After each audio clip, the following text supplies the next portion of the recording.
Uber driver is choked and bitten by a passenger. When a driver is violently assaulted by his passenger. I'll never forget the face she made at me.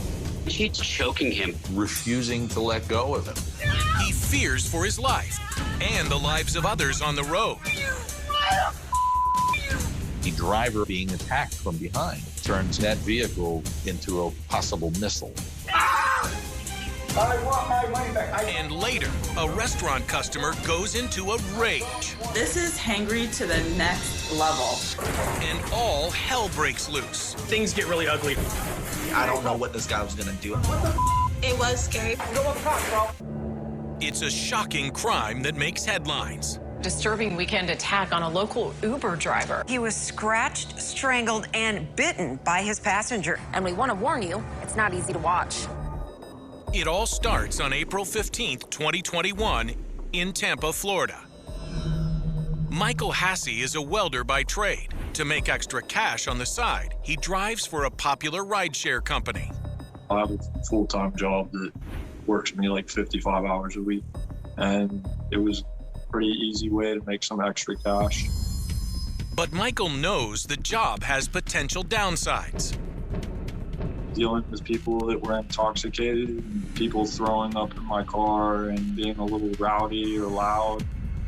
But yeah, I was driving for about 6 or 7 months. I did close to 500 trips and I never had an issue. But on this April afternoon, everything changes. It was a Saturday, so I figured I might as well drive a little bit. Your phone will just ding and say that you have a request from someone. I got the notification around like 1 o'clock in the afternoon. At the pickup location, Michael finds 2 women, a mother and her daughter.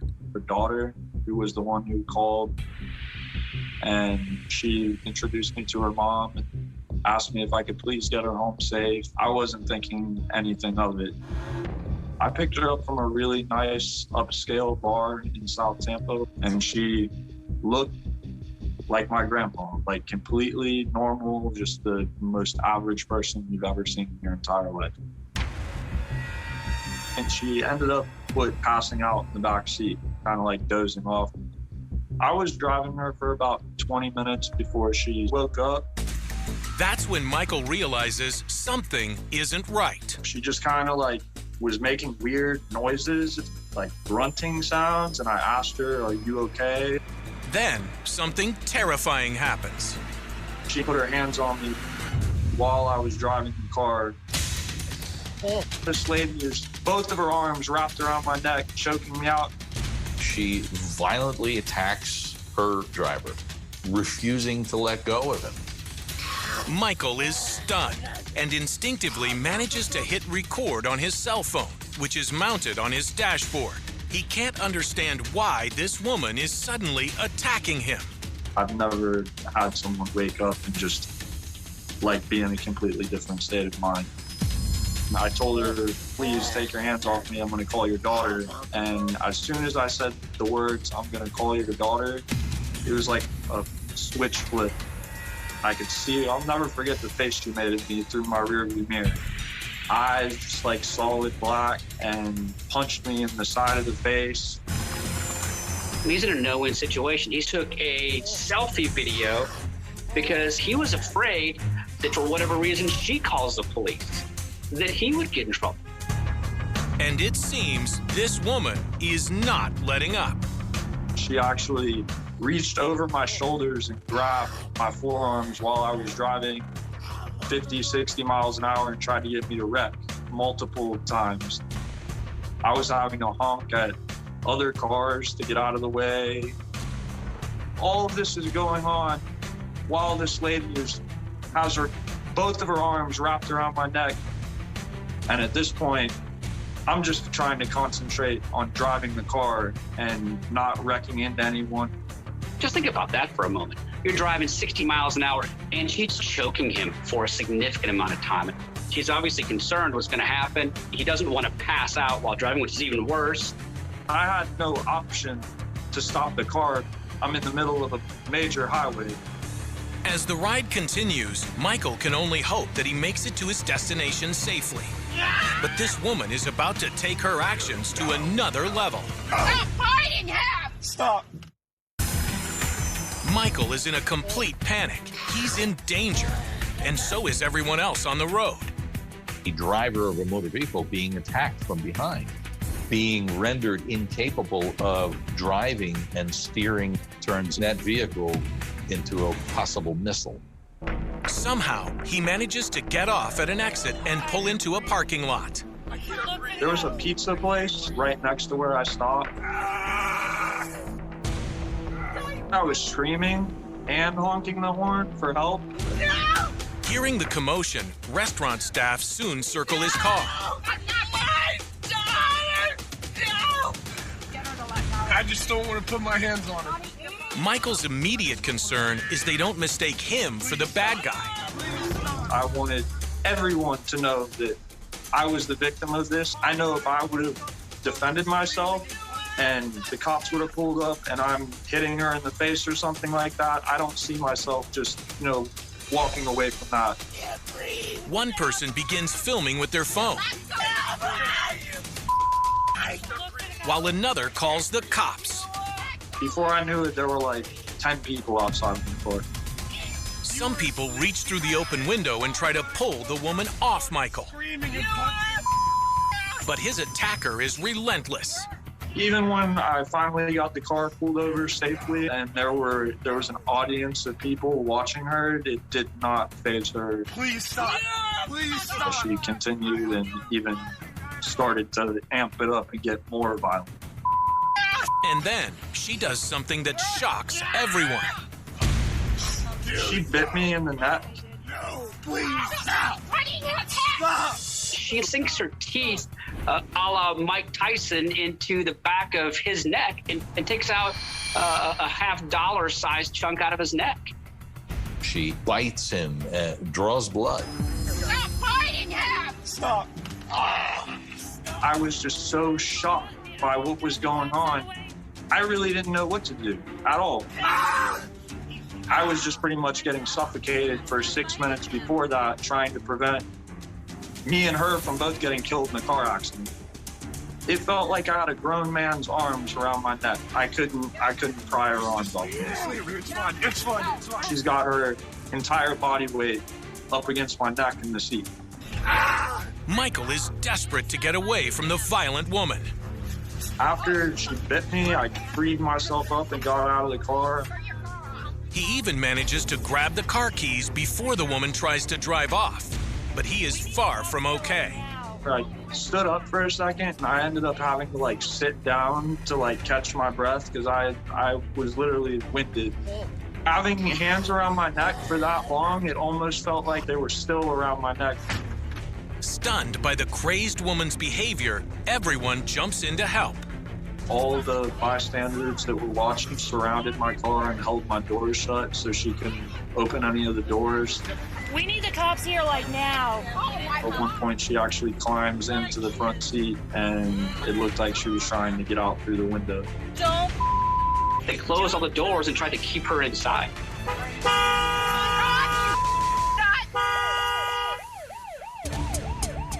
Finally, help arrives. It took the authorities about 10 minutes to get there. For me, it felt like a lifetime.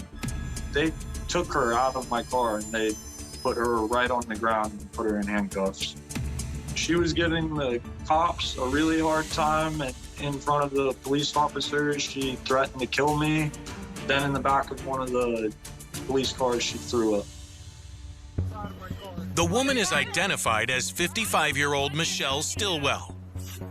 She was charged with aggravated battery, which is a felony, and tampering with a witness. So she received 2 felony charges out of this.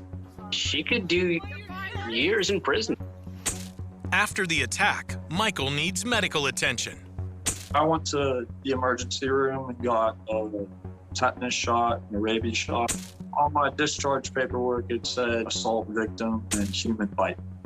I'm lucky that I had the seat in between me and her because it could have been worse.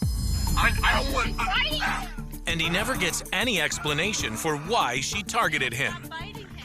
Why? I'd love to know what was going on 2 hours before she did that to me. I have to believe it's extreme intoxication or extreme drug use of some sort.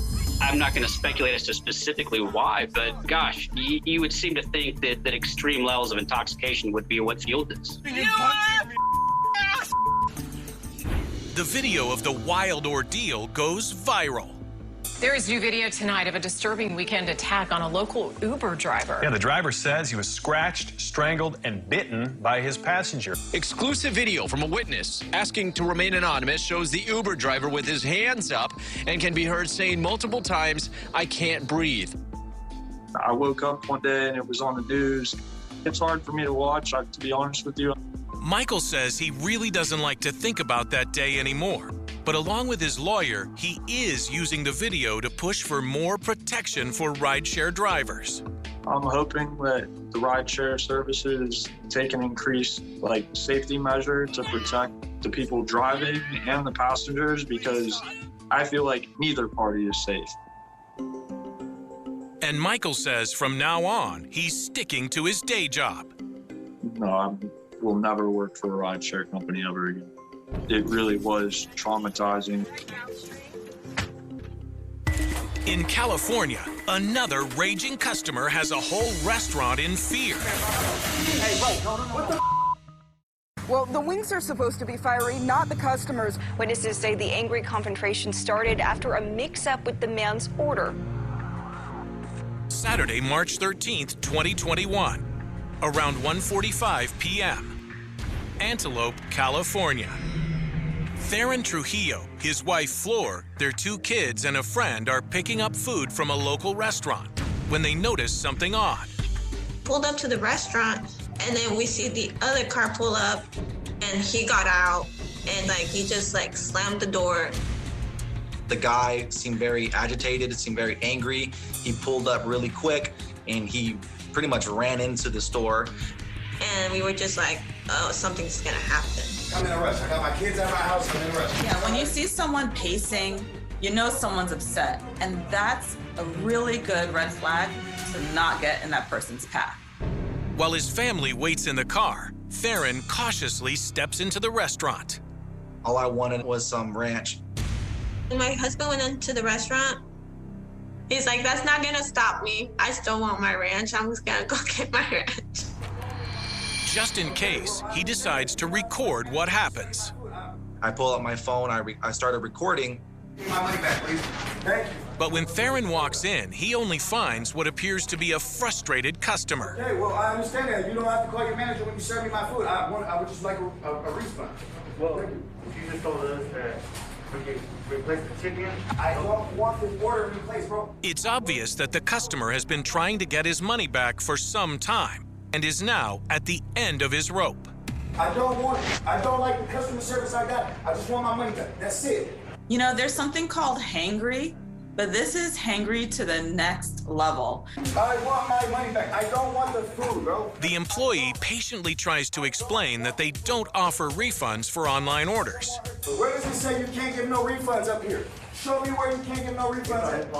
No, you show me where the it's at. But that's when the man's exasperation boils over. He slams his fist on the counter, pleading for his money back. I don't want the food, bro. I don't want to wait another 45 minutes. I don't want her touching my... I don't want the food, bro. I just want my money back. That's it. He was just yelling, very upset. When someone reaches their breaking point and they're heading towards the destruction zone, once that trigger gets flipped, they can flip into a bit of rage. An hour ago, I don't want the food replaced. You not understand that? Has their adrenaline surging and their stress hormone called cortisol. That's a really dangerous combination for a severe anger outburst. I want my money back, bro. That's it. I want my money back. As the man's voice gets louder, other employees back away. They're probably really afraid. I don't think they saw this coming. I want to take my business somewhere else. But the cashier he's arguing with refuses to back down. And this standoff clearly isn't ending anytime soon. Okay, give me my money back. The man working behind the counter, he's trying his best to reason with this man, but he won't have it. That's it. So this man has definitely hit his breaking point. Nothing that this restaurant staff can say to him is going to make him happy in any way. I didn't do anything wrong. I was just asking for a refund. I was like, this night might not be good. It's that simple, bro. It's that simple. I know that. Okay. Is the man just exasperated? Or is this going to get worse? I need my money back. When someone's already at this level of anger, they could start hurting other people. Give me what's mine. Thank you. I don't want the food. I want what's mine. I don't want to wait for the order. Give me my money back, bro. That's it. My manager said I can't do no refund. Why you can't do no refund? I asked my manager it was an order from my owner. We can't do no refunds. All we can do is give you the food. I don't want the food. I don't want to wait. I don't have time to wait on the food again. Okay. Okay, so now what do we do? It's either you get the food remade and you go on about your day and stop yelling at my other manager because it's uncalled for. And that's when things get out of control. Things get really ugly from here. He threw a sign, almost hit me.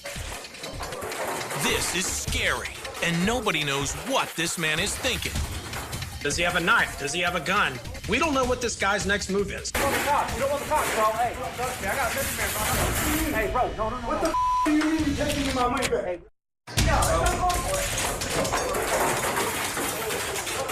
The raging customer has had enough. He picks up the cash register, crashing it to the floor, along with everything inside. That's when Theron decides to try and intervene.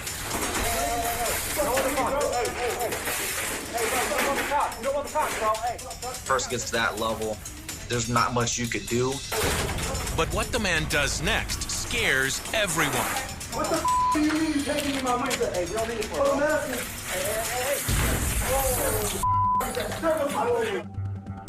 He has thrown the register right into the window, storming out through a pile of shattered glass.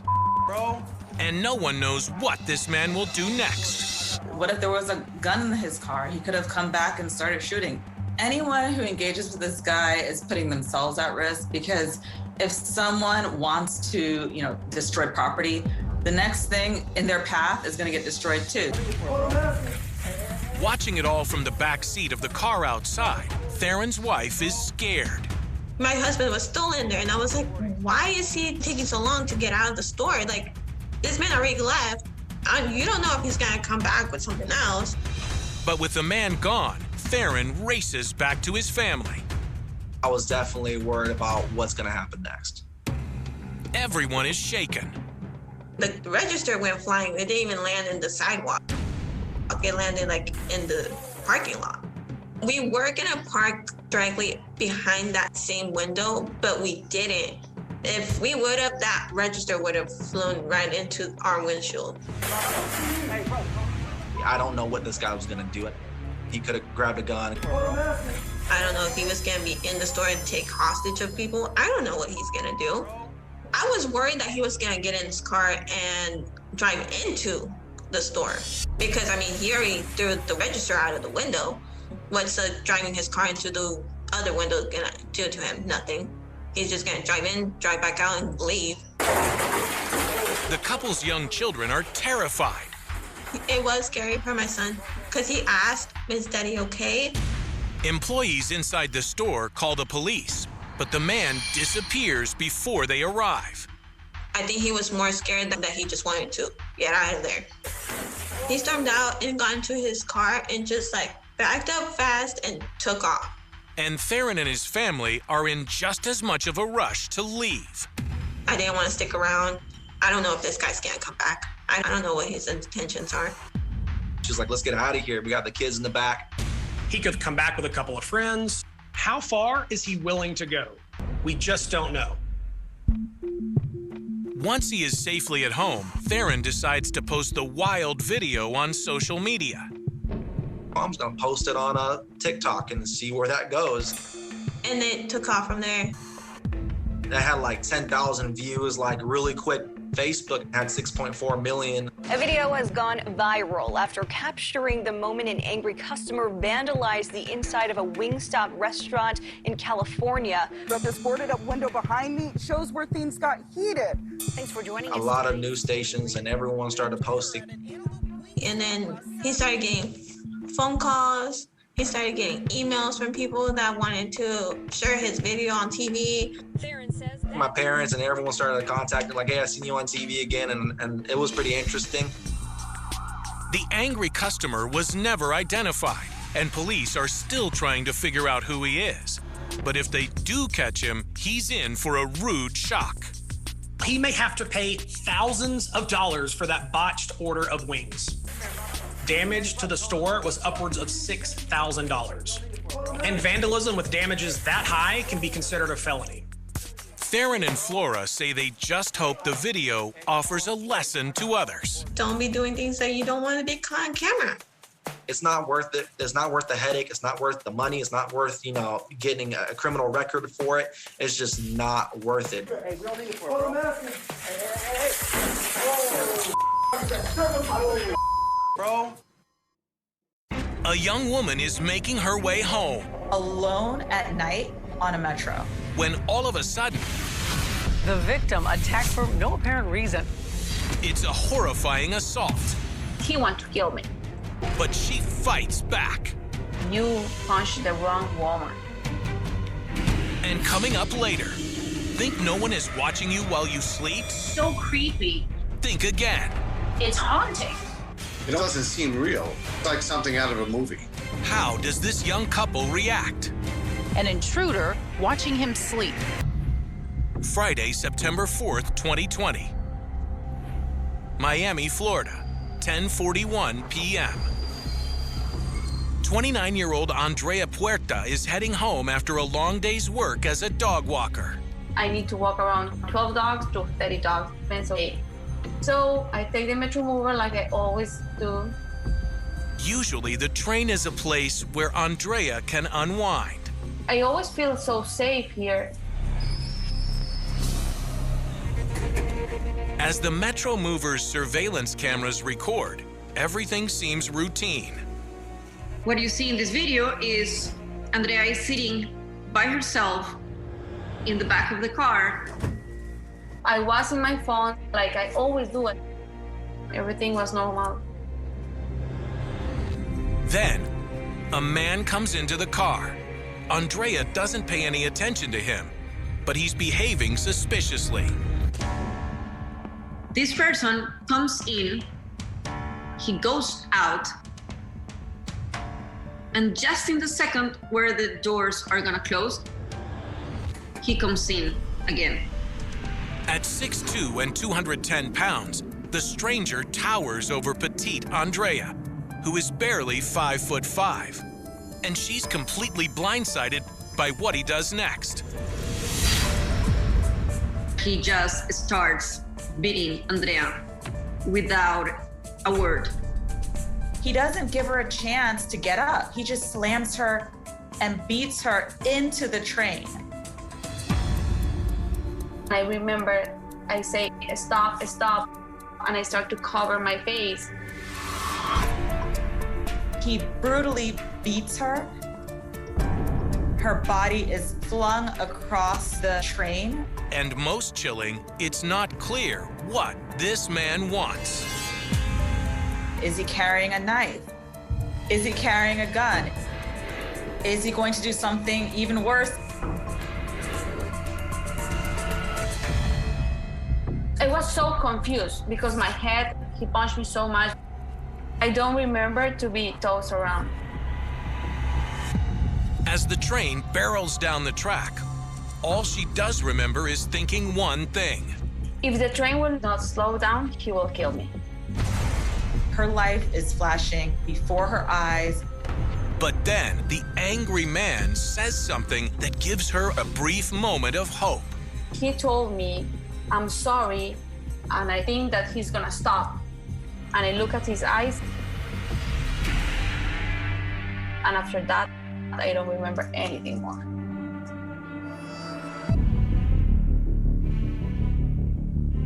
Andrea is helpless as the man continues his attack. His words are saying sorry, but his actions are not. There is an inner conflict.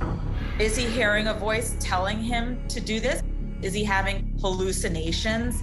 We don't know, but he is disturbed because who would beat someone like this?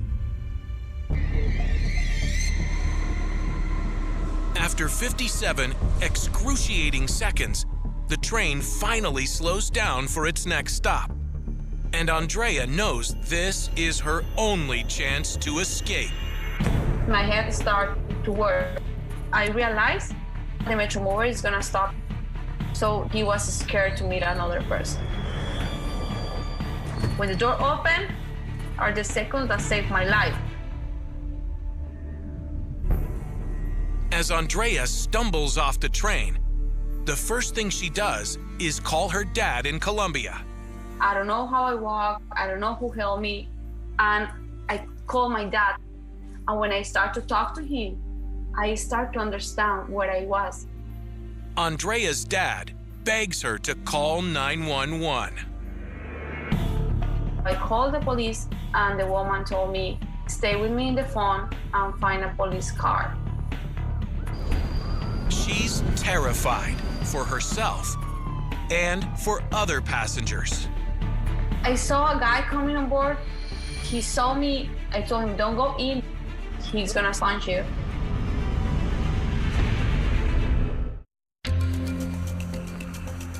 Dazed and injured, Andrea limps away from the train station with police still on the phone. But a few blocks away, she sees something that makes her freeze. I see a police car 2 stations after the station that I live. He was there.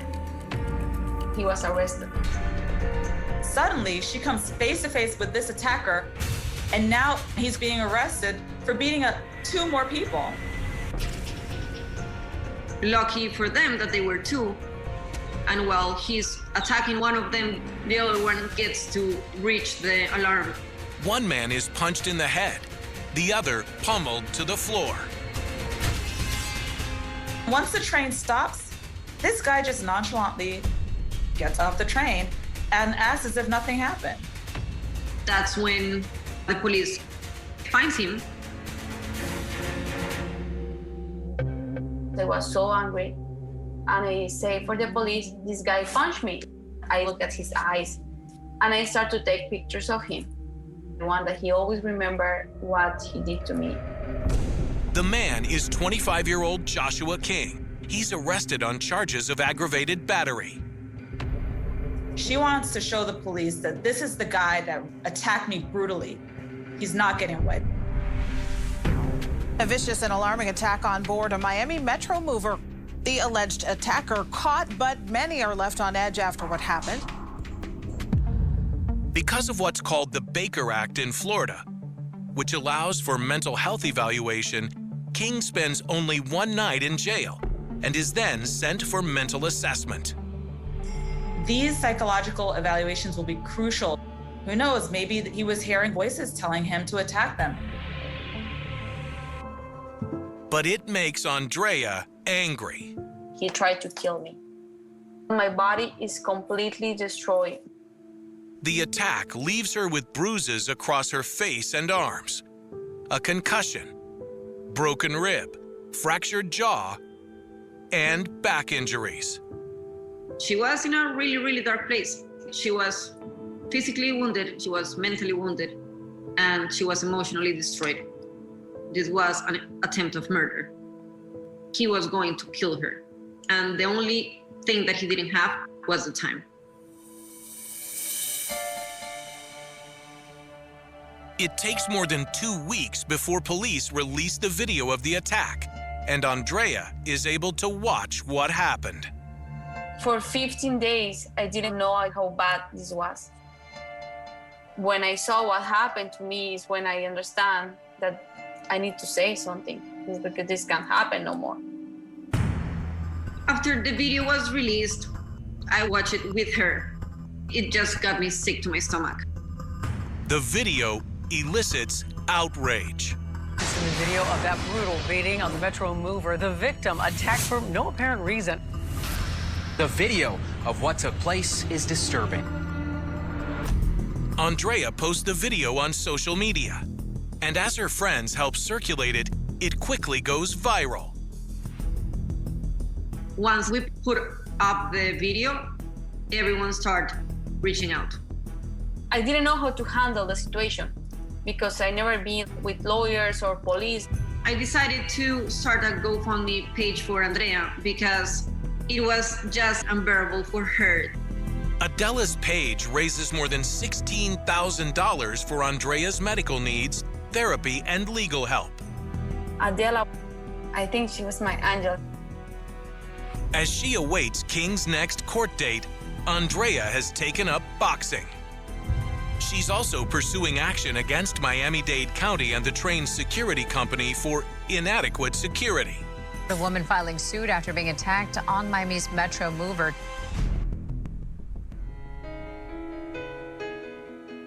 I have my moments that I cry because I think that I lost the person that I was because I don't see the role like before.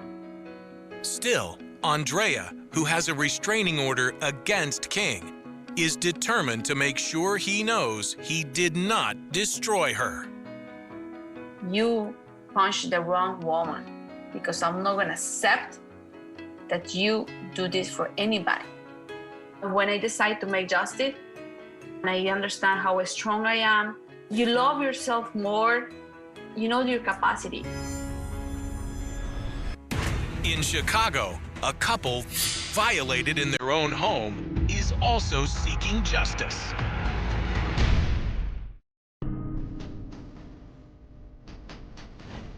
Monday, July 25th, 2016.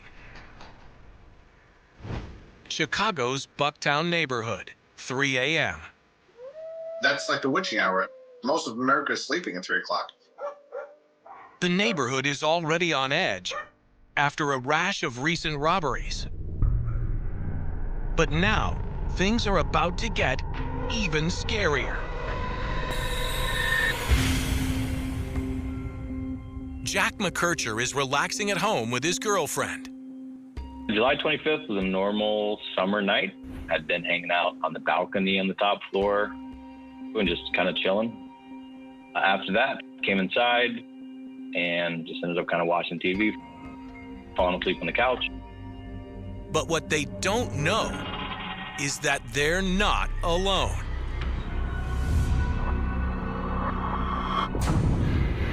There's a strange man hovering above them. Someone is standing in your stairway looking down on you in your own house. It is so eerie. It's so creepy. Am I seeing what I believe I'm seeing up there? It's haunting. And whoever he is, he just stands there, almost motionless. He's almost stuck. In my experience with people like that, it's like they're on a mission and they have to get it done. Is this intruder frozen in fear, or is he calculating his next move? He's being very careful. He doesn't want to creak to the floor or make any sounds to alert his presence. He's clearly done this before. As the TV show plays, everyone remains asleep, including Jack's two dogs, who are oblivious to the danger lurking above them. Does this man intend to rob the couple, or something worse? We don't know what this guy is capable of. About 14 minutes in, he's still barely moved. And that makes it disturbing. That is a long time to be hovering over someone. What will he do? This truly is what horror movies are made of.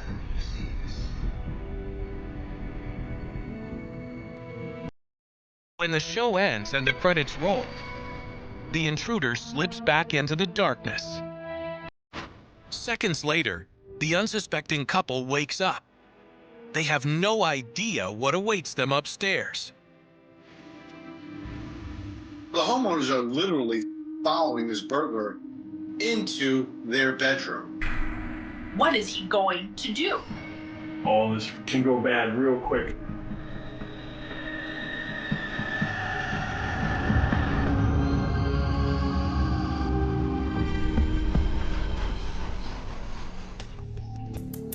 The next morning, Jack's girlfriend is in a panic. She can't find her purse, so Jack checks the footage on their home security cameras. I figured, hey, maybe I look at the footage. Zach was joking, saying that she probably left it somewhere herself. But what he sees is shocking. When I first clicked to the video, I first kind of saw a shadow in the top corner. Everyone's like, what the hell is this? And then I noticed there was someone at the top of the stairs. When they see the man who was watching them as they slept, they're horrified. As soon as you see that, it's a shocking feeling, and then anger, but then I was like, how the hell did that happen? Who is this man? And how did he get into their house? This is a terrifying situation. We don't know what he wants. Someone random in your house. What is he doing? Who knows if he has a weapon?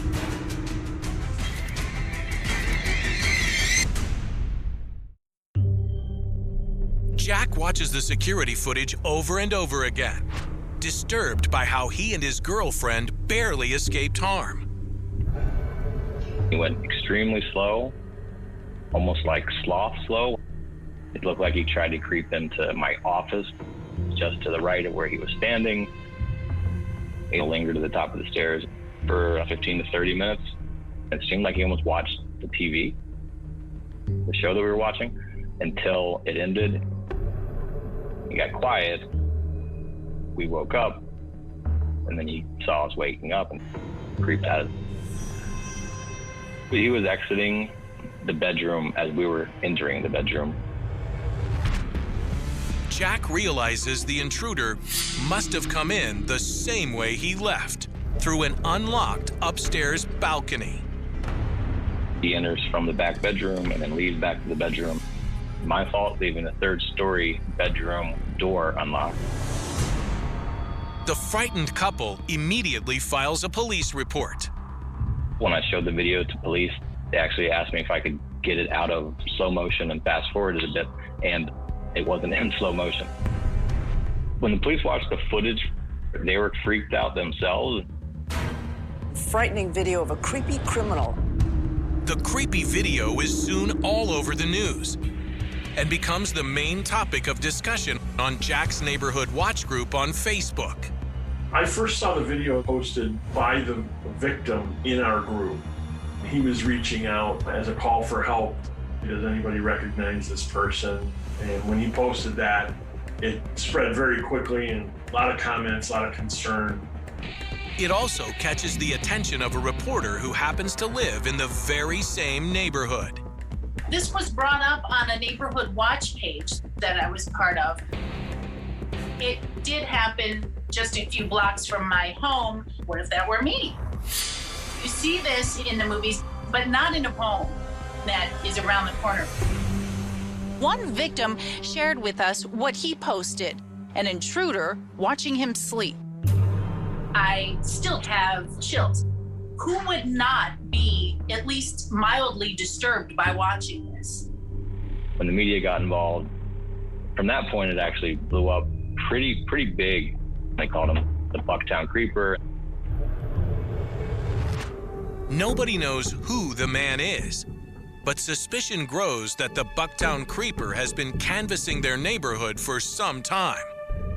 Our neighborhood watch group was blowing up. People were posting images of a man on a bike taken from people's security cameras on the outside of their garages and the alleys. The same guy on the bike, I had actually been going door to door throughout the neighborhood, just seeing doors were unlocked. As soon as I saw the footage, I started to put two and two together. The hoodie was the same, everything was the same. Jack is convinced it's the same man who was in his house. I don't know how he noticed a third-story balcony on the back side of a home that's not facing any street being unlocked, but he finally found one. On July 27th, 2 days after the stranger lurks on Jack's stairs, 10-4, I made contact on my others. Police arrest a person of interest. He was riding a red bike, and his clothes match what the intruder was wearing on Jack's footage. It looked just like the man on my stairs. But he's released the same day. And as people fear the Bucktown Creeper is still on the loose, the neighborhood is on edge. Residents stepped up their own patrols, walking together in the overnight hours. He was testing door to door.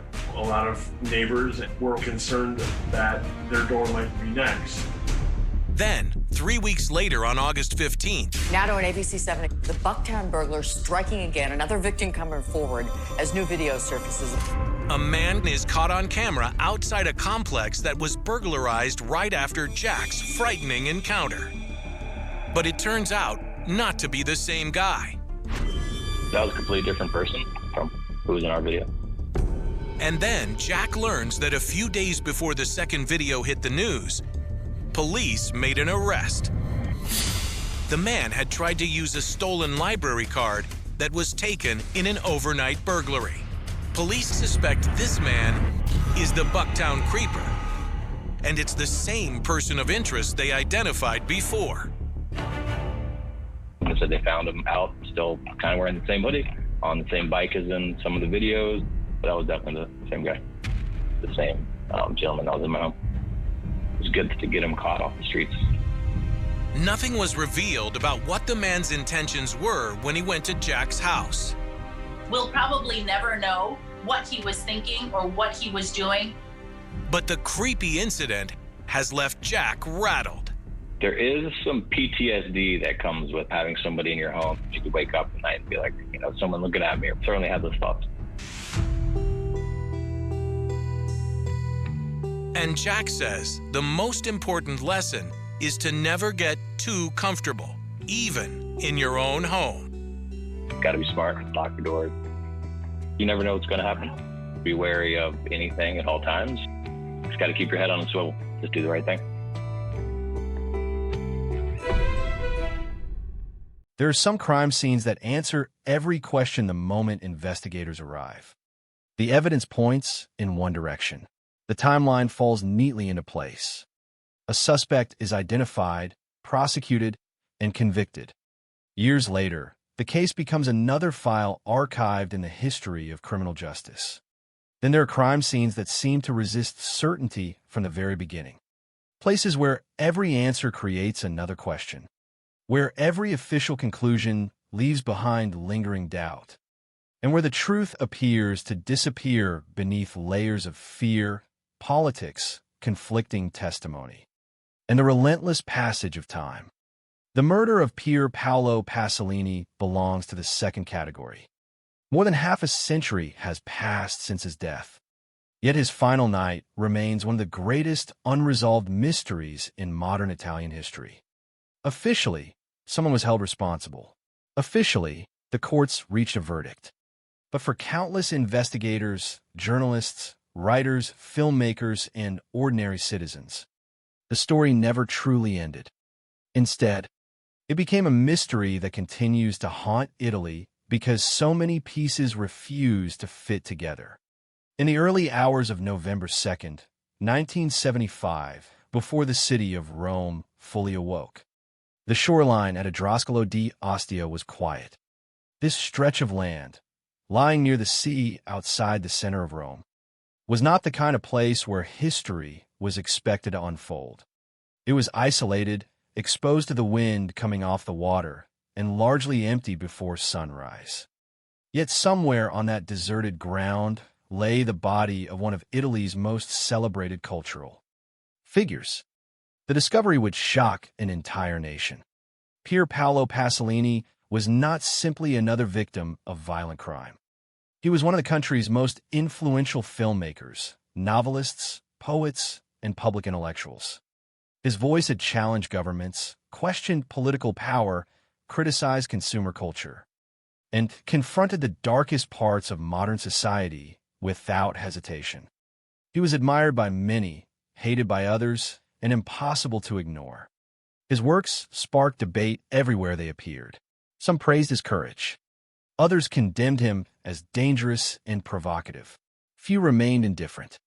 That morning, however, none of those arguments mattered anymore. The man whose words had unsettled so many people could no longer speak for himself. His body bore the unmistakable signs of extraordinary violence.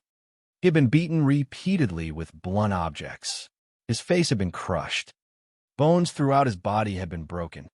His own Alfa Romeo GT 2000 had run over him multiple times. There were also indications that someone had attempted to burn his body after his death. Even experienced forensic specialists regarded the injuries as exceptionally severe, far beyond what might normally be expected from a spontaneous fight between two individuals. The brutality of the attack immediately distinguished this crime from an ordinary homicide.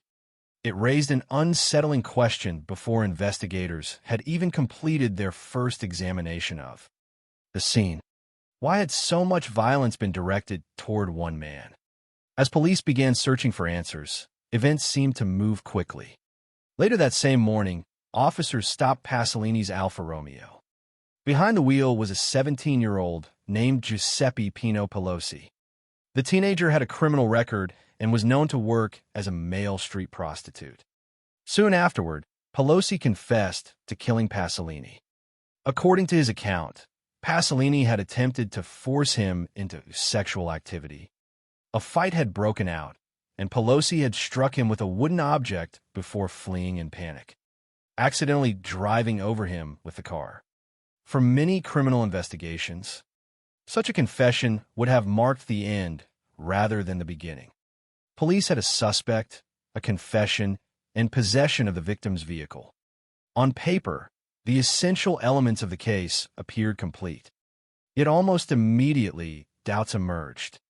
Medical experts questioned whether a single 17-year-old could realistically inflict the enormous number of injuries found on Pasolini's body.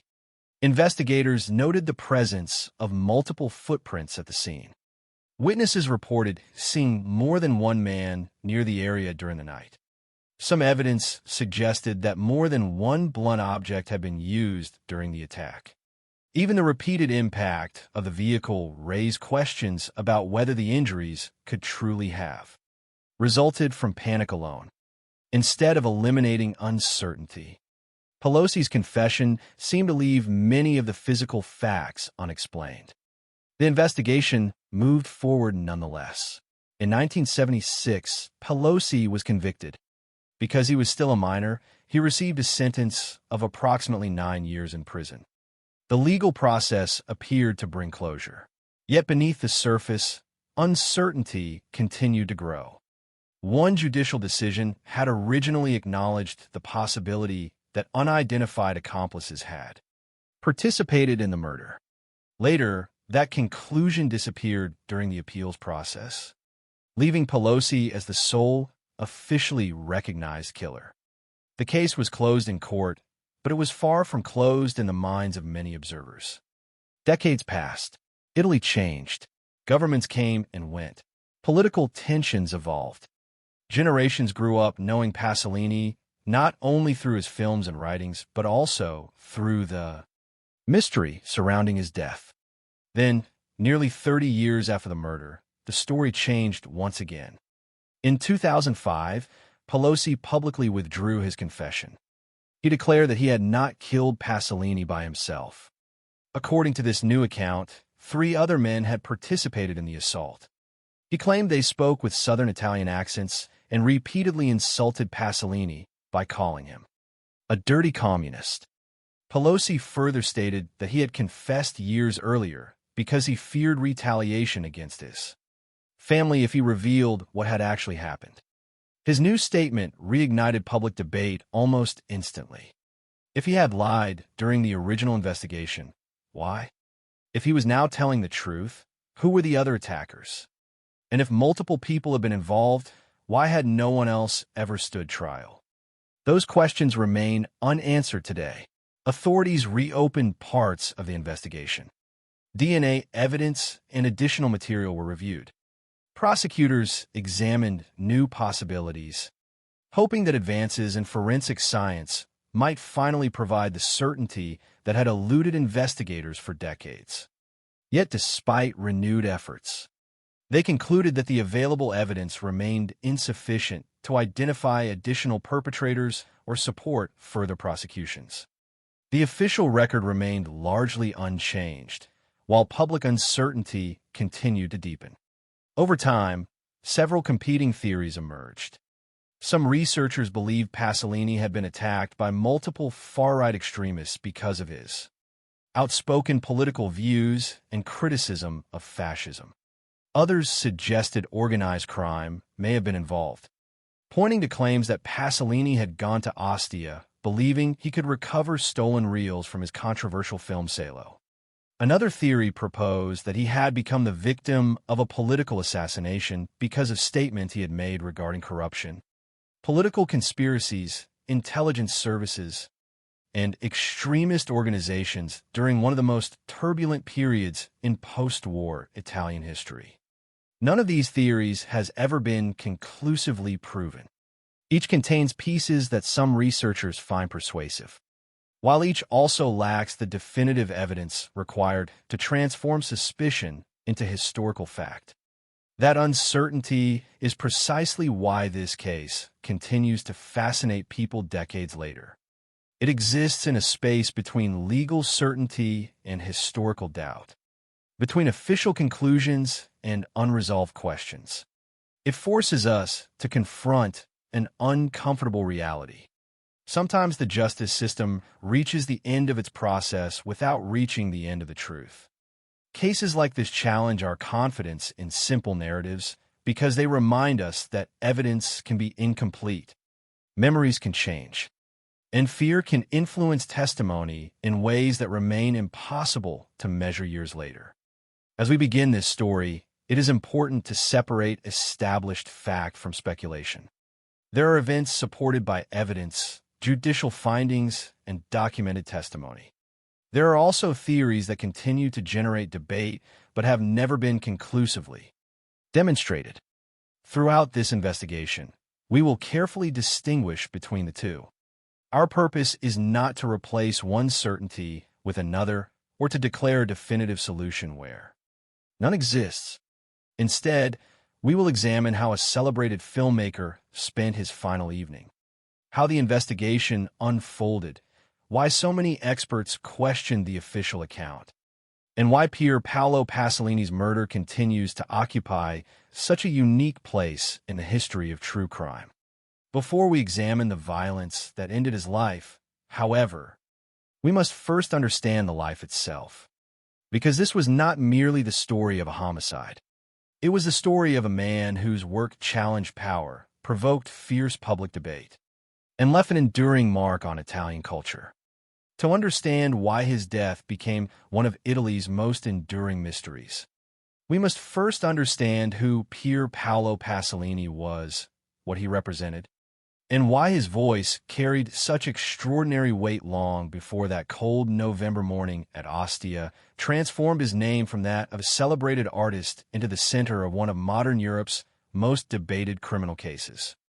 Before Pier Paolo Pasolini became the victim of one of Italy's most controversial murder cases, he had already spent decades becoming one of the country's most influential and most polarizing public figures.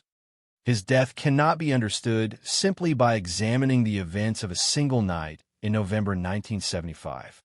To appreciate why his murder immediately captured national attention and why so many questions have lingered ever since, it is necessary to understand the remarkable life that came before it. Pasolini was not merely a successful filmmaker or a respected novelist. He occupied a unique position within Italian society. He was an artist whose work repeatedly challenged authority, questioned accepted truths, and forced audiences to confront uncomfortable realities about politics, morality, power, and modern civilization, whether through cinema, literature, poetry, or journalism. He consistently refused to avoid controversy. His willingness to criticize both political institutions and social change made him one of the most recognizable intellectual voices of 20th century Italy. Admirers regarded him as fearless and uncompromising, while critics viewed him as provocative and deeply unsettling. Regardless of opinion, very few people could ignore him. By 1975, Pasolini was 53 years old and stood at the height of his creative career. Years of writing, filmmaking, and public commentary had established him as one of the most important cultural figures in the country. His influence extended far beyond the entertainment industry. His films were discussed in universities, his essays debated in newspapers, and his public statements frequently became part of larger national conversations about the direction Italy was taking during a period marked by profound political and social tension. Unlike many artists who preferred to allow their work to speak quietly for itself, Pasolini often engaged directly with controversial issues. He challenged political power, criticized the legacy of fascism, condemned what he viewed as the destructive effects of consumer culture, and expressed deep concern over the moral transformation of modern society. These positions ensured that he remained a constant subject of public debate. Some readers and viewers admired his courage to confront sensitive issues without compromise. Others believed his work deliberately provoked outrage.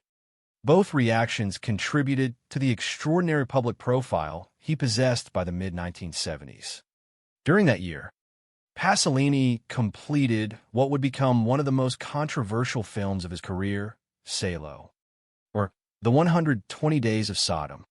Adapted from the work of the Marquis de Sade, the film presented an uncompromising critique of fascism, authoritarian power, and the abuse of human beings through extreme violence and degradation. Its imagery and themes immediately generated intense controversy. The film was widely regarded as disturbing, not simply because of its explicit content, but because of the political ideas it explored. Pasolini used shocking images not for sensational entertainment, but to force audiences to confront the brutal consequences of unchecked power. The film's uncompromising nature ensured that it would provoke fierce reactions from critics, politicians, and the public alike. While Salo represented one important aspect of Pasolini's work in 1975, it was not the only project occupying his attention. At the same time, he was writing an unfinished novel titled Petrolio. Unlike a conventional work of fiction intended solely for literary enjoyment, the novel explored themes that touched upon powerful interests within Italian society. According to the available information, Petrolio contained references suggesting connections among influential business figures, political power, intelligence services, and far-right organizations.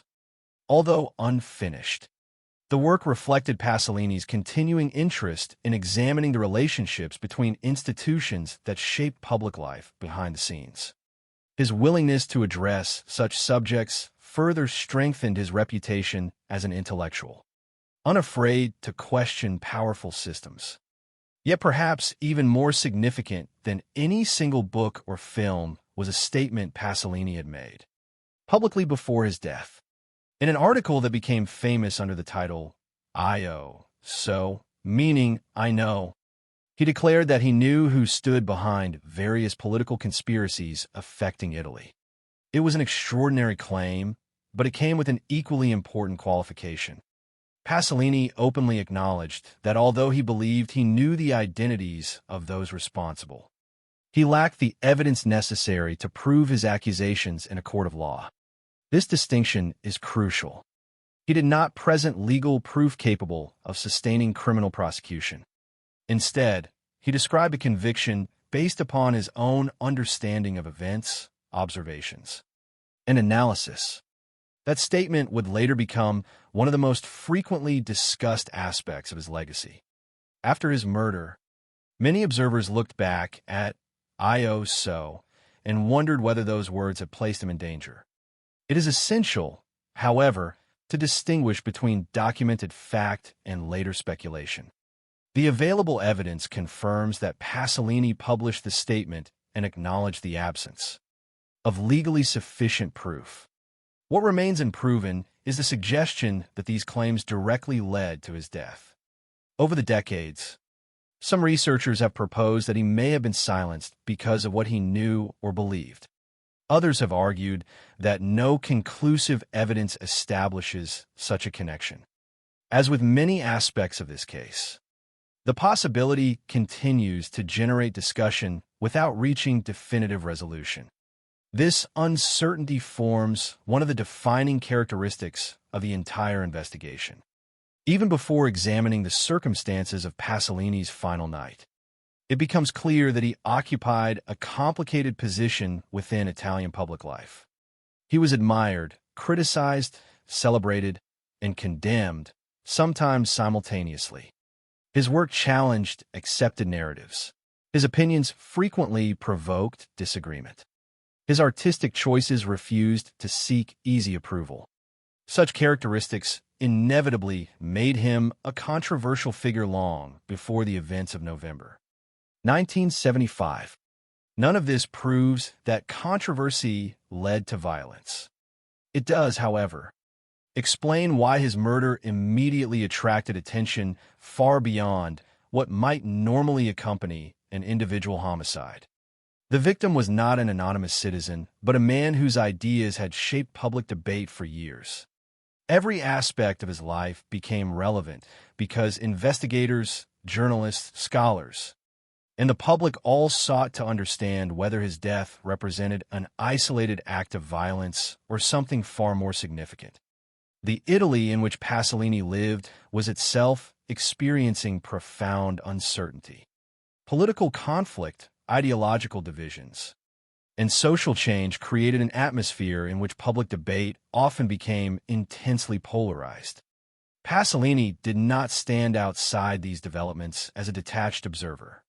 He engaged with them directly through his writing, filmmaking, and public commentary. His criticisms extended toward fascism, political authority, consumerism, and what he perceived as the moral consequences of rapid modernization. Rather than presenting simple solutions, his work frequently challenged audiences to question assumptions they had previously accepted without hesitation. This willingness to confront difficult subjects contributed both to his artistic importance and to the controversy surrounding him. By late 1975, Pasolini's professional life reflected remarkable creative productivity. Completing Salo represented a major achievement, despite, or perhaps because of, the fierce reactions it inspired. Simultaneously developing Petrolio demonstrated that his intellectual curiosity continued to push toward increasingly complex examinations of Italian society. His public statements further confirmed that he remained deeply engaged with the political and cultural issues of his time.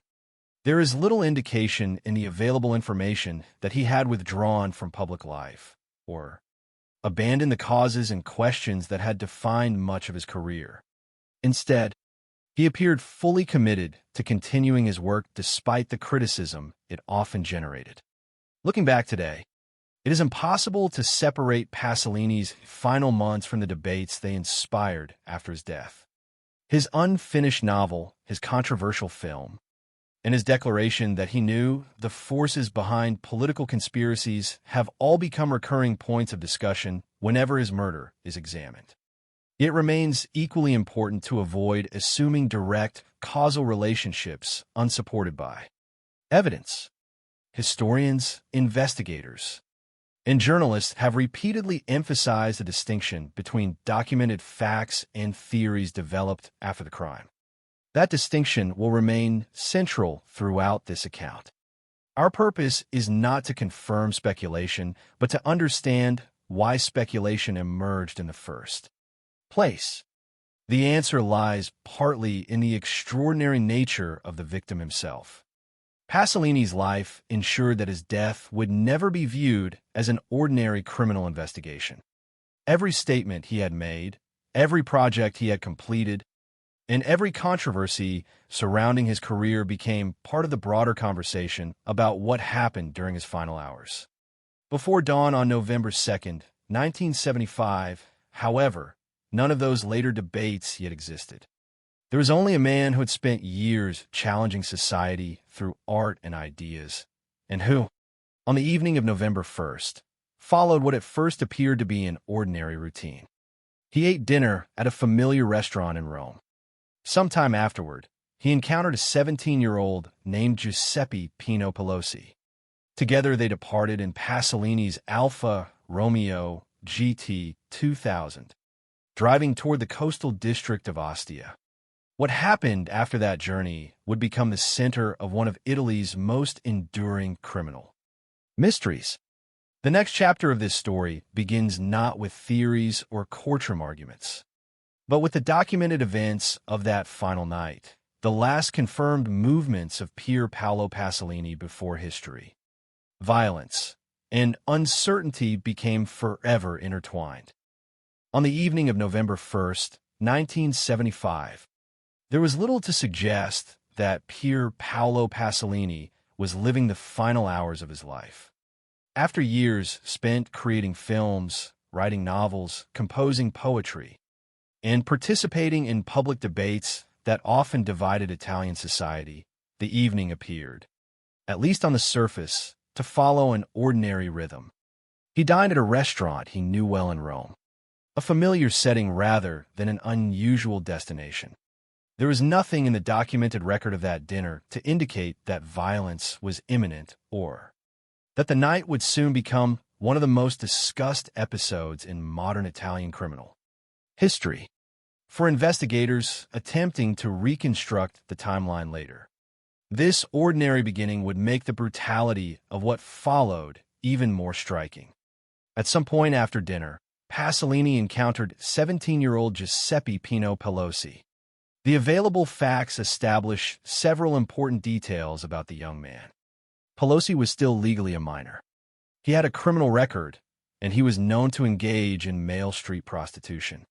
Those facts would become central to the investigation because they shaped the official narrative, presented shortly after the murder. At the time, however, they represented only the identities of two people whose paths crossed during the late evening of November 1st. What they discussed remains unknown. The documented evidence does not preserve a conversation between them, nor does it reveal exactly how they decided to leave Rome together. Any attempt to reconstruct their private exchanges would move beyond the available evidence.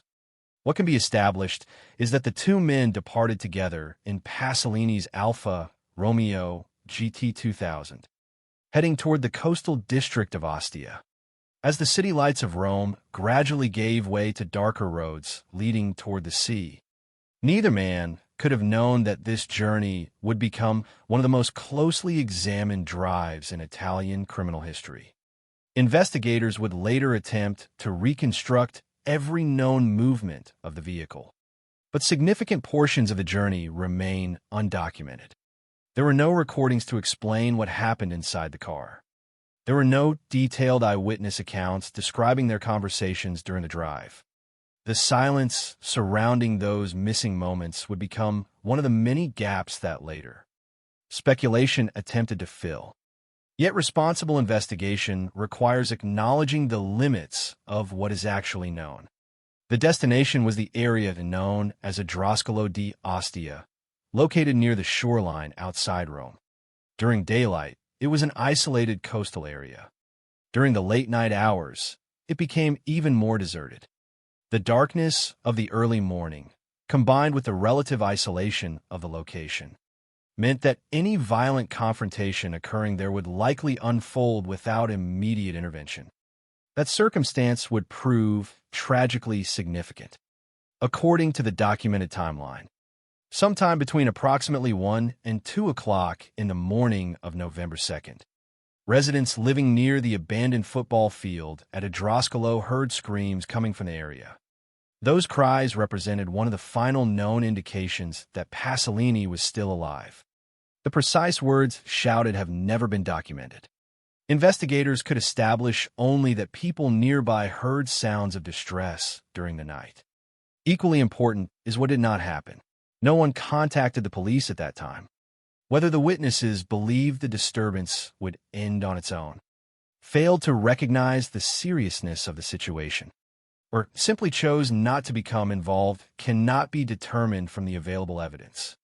The consequence, however, is clear. Whatever occurred during those critical moments happened without law enforcement arriving too interrupt the violence. By the time daylight approached, the assault had already ended. The following morning, on November 2nd, a passerby discovered a body lying at the scene. The victim was quickly identified as Pier Paolo Pasolini. Even before forensic specialists completed their examination, it was immediately obvious that investigators were confronting an extraordinarily violent crime. The condition of the body revealed an assault of exceptional severity. Pasolini had suffered repeated blows delivered with blunt objects. His facial bones had been crushed almost beyond recognition. Numerous ribs were broken. Injuries extended throughout his arms and legs, indicating sustained physical violence rather than a single fatal strike. The brutality did not end there. His own Alfa Romeo GT2000 had apparently been driven over his body multiple times. Investigators also observed signs suggesting that an attempt had been made to burn the body after death by using gasoline. Taken together, these injuries created an image of overwhelming violence that distinguished the crime from many other homicide investigations. Rather than reflecting a brief struggle or spontaneous altercation, the physical evidence suggested an attack that continued well beyond the point necessary to cause death. Forensic specialists later described the assault as one of exceptional brutality. Their assessment would become one of the earliest reasons many observers questioned the official explanation that eventually emerged. At the scene itself, investigators faced the difficult task of documenting every visible trace before weather, human activity, or the passage of time altered the evidence. Every footprint, every mark on the ground, every damaged object, and every position of physical evidence potentially carried significance. Crime scenes rarely speak with perfect clarity. Instead, investigators must assemble fragments into a coherent sequence of events. In this case, however, the fragments would never fit together as neatly as many hoped. Even the injuries themselves raised difficult questions. A severe beating alone might have explained many of the fractures. The repeated use of a vehicle introduced another layer of violence requiring careful analysis. The apparent attempt to burn the body added still another disturbing element. Rather than one isolated act, the evidence reflected multiple forms of physical assault occurring during the same criminal episode. Exactly how those acts unfolded in sequence remains uncertain. The available evidence establishes what investigators found, but does not conclusively reconstruct every movement that occurred during the attack. That distinction would later become highly significant as competing interpretations emerged. While forensic teams examined the body, another crucial development occurred elsewhere. Later that same morning, police officers stopped Pasolini's Alfa Romeo. The driver was Giuseppe Pelosi, the same 17-year-old who had been seen with Pasolini the previous evening. The significance of this discovery cannot be overstated. Finding the victim's vehicle in the possession of the last known person seen with him immediately focused the investigation. Pelosi's arrest appeared to provide investigators with both a suspect and a direct connection to the crime. From a procedural standpoint, the investigation advanced rapidly. Police now possessed not only physical evidence from the crime scene, but also an individual closely linked to the victim's final documented movements. During questioning, Pelosi admitted responsibility for the killing. According to his initial confession, Pasolini had attempted to force him into sexual activity. Pelosi claimed that a fight followed. During that struggle, he said he struck Pasolini with a piece of wood. He further asserted that, after the confrontation, he fled in panic, accidentally driving over Pasolini with the Alfa Romeo while escaping. On its surface, the confession appeared to offer investigators a complete narrative. It explained why Pelosi had possession of the vehicle. It acknowledged direct involvement in homicide. It presented a motive based upon a confrontation between the two men. In many criminal cases, such a confession would have dramatically simplified the investigation. Yet even as authorities documented Pelosi's statement, important questions remained unresolved. The physical condition of the crime scene appeared unusually complex when compared with the account of a brief fight followed by a panicked escape. Forensic specialists continued documenting injuries whose extent seemed remarkable. Investigators examined evidence spread across the scene.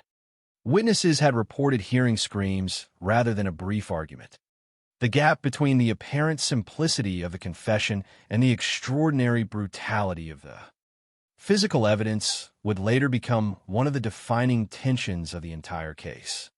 Nevertheless, at this stage of the investigation, the official narrative centered on Pelosi's admission. Public attention quickly focused on the shocking contrast between the victim and the confessed killer. On one side stood one of Italy's most celebrated artists and intellectuals. On the other stood a 17-year-old with a criminal background whose confession appeared to resolve the mystery within hours of the body's discovery. Newspapers, commentators, and the public naturally sought to understand how such dramatically different lives had intersected with such catastrophic consequences. Yet behind that apparent simplicity, uncertainty had already begun to grow. The crime scene itself refused to provide easy answers. The extraordinary violence inflicted upon Pasolini's body, the different forms of assault evident from the forensic findings, and the circumstances surrounding the attack would all become subjects of intense scrutiny in the months and years that followed. As investigators moved beyond the immediate aftermath of the discovery, they began comparing Pelosi's account with the physical evidence collected at Adroscalo. It was during this stage that the case gradually transformed from what initially appeared to be a straightforward homicide into a far more complicated investigation. Every major criminal inquiry eventually reaches a point where testimony and physical evidence must either reinforce one another or reveal important inconsistencies. In the murder of Pier Paolo Pasolini, that comparison would uncover questions that have never been fully answered. The confession provided one version of events. The crime scene suggested that the truth might be considerably more complicated. The next phase of the investigation would be devoted to examining those contradictions, evaluating the available evidence, and determining whether the official explanation could withstand careful scrutiny. It was here, not on the beach itself, that one of Italy's greatest true crime mysteries truly began. When investigators begin working a homicide, they are rarely searching for a complete story. Instead, they gather fragments, physical evidence, witness statements, forensic findings, and interviews, and attempt to determine whether those fragments fit together. In many cases, the earliest version of events changes repeatedly as new information emerges. In the murder of Pier Paolo Pasolini, however, something unusual happened. An apparent solution appeared almost immediately. Giuseppe Pino Pelosi had been found driving Pasolini's Alfa Romeo GT 2000 only hours after the body was discovered. He admitted involvement in the killing. From the perspective of criminal procedure, investigators had obtained what many homicide detectives spend weeks or even months trying to secure: a suspect connected to the victim, possession of the victim's property, and a confession. Yet despite these seemingly decisive developments, uncertainty did not disappear. Instead, it quietly expanded with every new piece of evidence examined. The first stage of the investigation naturally focused on Pelosi himself. At just 17 years old, he already possessed a criminal record and was known to engage in male street prostitution. Investigators questioned him extensively about the events of the previous evening. His statement presented a straightforward sequence.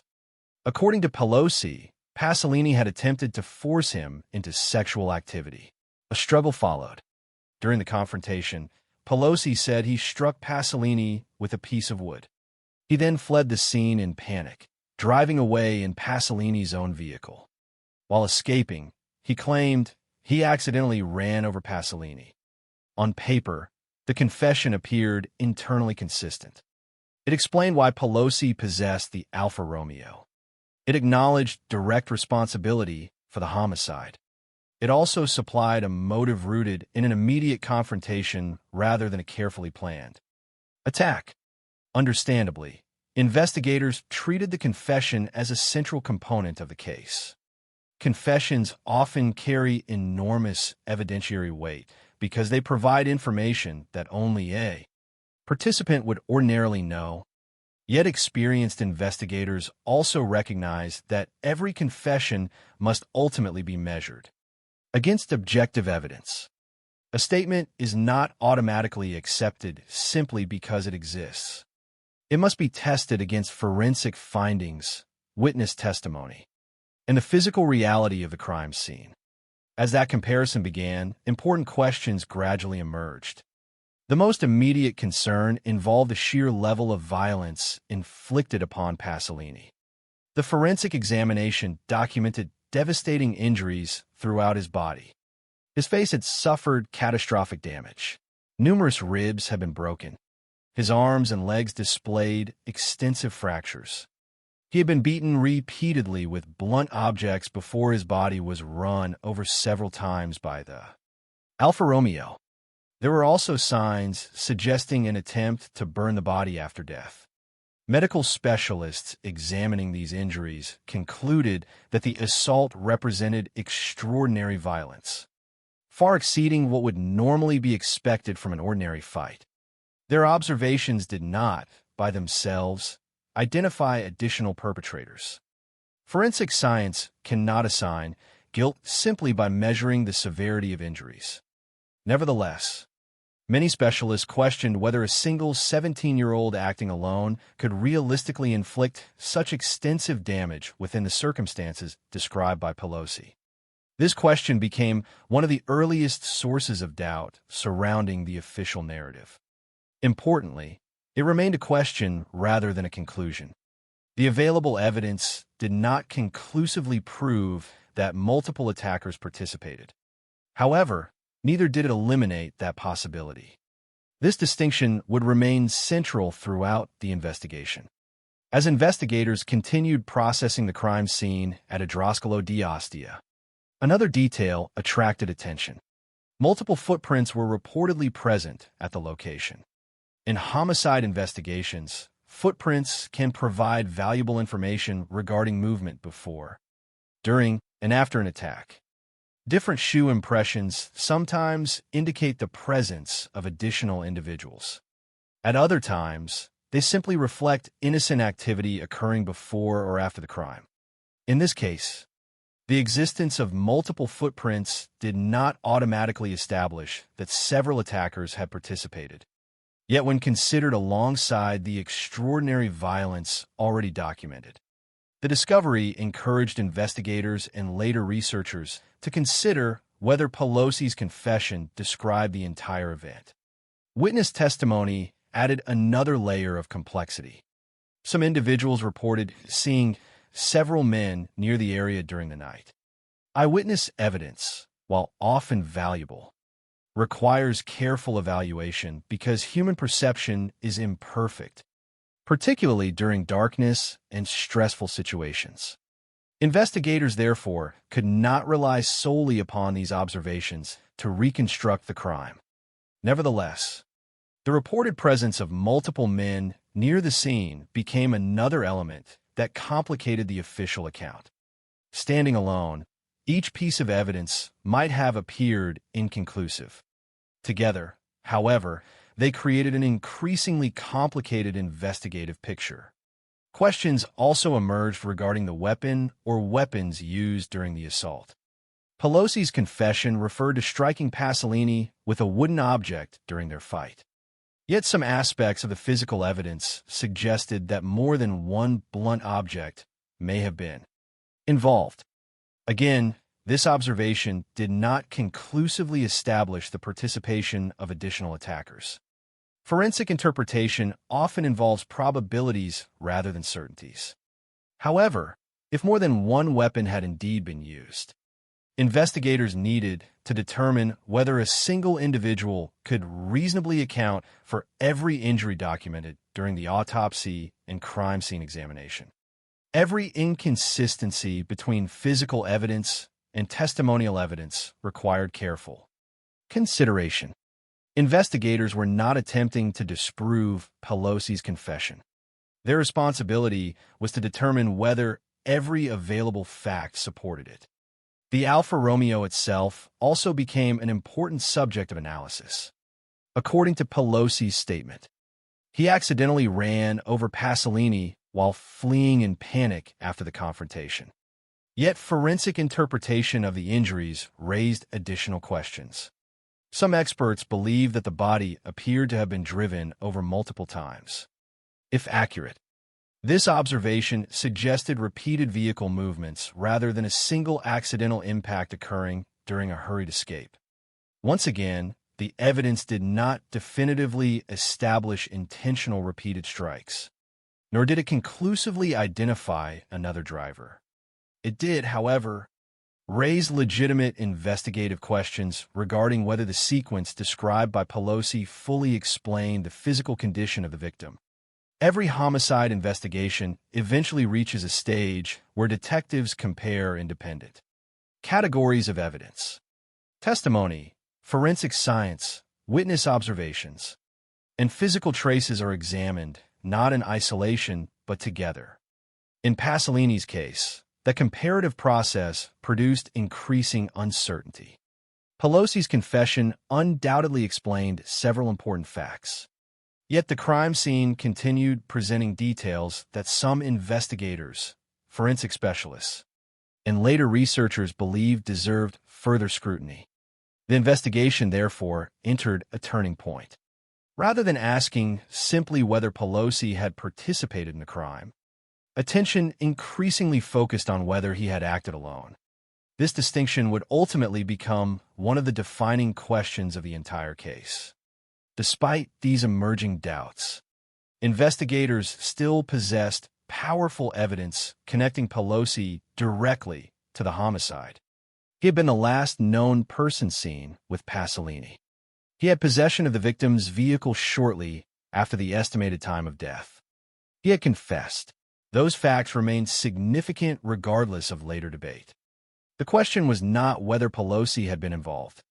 Instead, it became whether his involvement represented the complete story. As public interest intensified, journalists also began examining the case. Pasolini's prominence ensured that every development received widespread attention.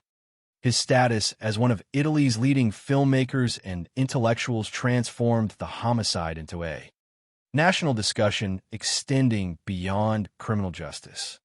Observers examined not only the physical evidence, but also Pasolini's public life, his political positions, his artistic work, and his criticism of fascism and political power. Nevertheless, responsible investigators continued distinguishing between documented evidence and broader speculation.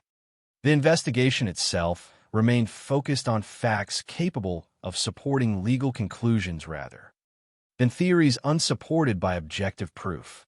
Even so, the growing number of unanswered questions proved difficult to ignore. Why had the attack involved such extraordinary violence? Why did some forensic specialists doubt that one teenager alone could have caused every injury? Why were multiple footprints reportedly present at the scene? Why had witnesses described seeing several men nearby? Why did aspects of the injuries suggest that more than one blunt object may have been used? Why did the condition of the body raise questions regarding the repeated use of the vehicle? None of these questions independently established the existence of additional perpetrators. Collectively, however, they prevented the case from achieving the straightforward clarity that many initially expected after Pelosi's confession. As months passed, investigators prepared the evidence for court. Prosecutors would rely heavily upon Pelosi's admission together with the physical circumstances, linking him to the crime. Yet the uncertainties identified during the investigation did not disappear simply because legal proceedings approached. Instead, they accompanied the case into the courtroom, where judges would ultimately determine how the available evidence should be interpreted under Italian law. At this stage, the official investigation had accomplished several important objectives. Investigators had identified the victim, reconstructed his final known movements, located the victim's vehicle, arrested the last known companion, obtained a confession, and documented an extensive body of forensic evidence. In procedural terms, the investigation had progressed rapidly and comprehensively. Yet beneath those achievements remained an uncomfortable reality. Some of the most important questions raised by the evidence had not been answered conclusively. Investigators had assembled a case capable of supporting prosecution. But whether that case fully explained everything that happened during the early hours of November 2nd, 1975, remained a matter of continuing debate. This tension between legal sufficiency and lingering uncertainty would define everything that followed. The courtroom would soon determine criminal responsibility according to the available evidence. History, however, would continue asking whether the investigation had uncovered the entire truth.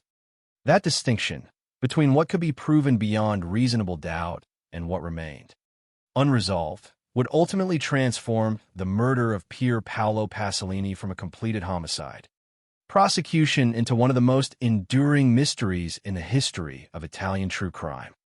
By the time the investigation into the murder of Pier Paolo Pasolini reached the courtroom in 1976, the case already carried an extraordinary burden. It was not simply the prosecution of a homicide suspect. It was a legal proceeding involving the violent death of one of Italy's most influential cultural figures, a man whose films, novels, poetry, and public commentary had shaped national debate for years. Public attention was immense, and expectations were equally high. Many hoped the trial would provide a definitive explanation for what had happened during the early hours of November 2nd, 1975. Others believed the investigation had left too many questions unanswered to allow genuine certainty. The courtroom would now become the place where those competing expectations met the legal standards of evidence. Criminal trials do not exist to answer every historical question. Their purpose is more limited. Judges are required to determine whether the available evidence proves criminal responsibility. According to the law, questions that remain unsupported by admissible evidence, however intriguing, cannot become the basis for conviction. This distinction would prove especially important in Pasolini's case because the investigation had produced both strong evidence connecting Giuseppe Pino Pelosi to the crime and a number of unresolved issues that continued to trouble investigators, forensic specialists, and observers. Prosecutors entered the trial relying primarily upon several central facts. Pelosi had been the last known person seen with Pasolini on the evening of November 1st, 1975. He had been stopped by police while driving Pasolini's Alfa Romeo GT 2000 only hours after the body was discovered. Most importantly, he had confessed to killing Pasolini.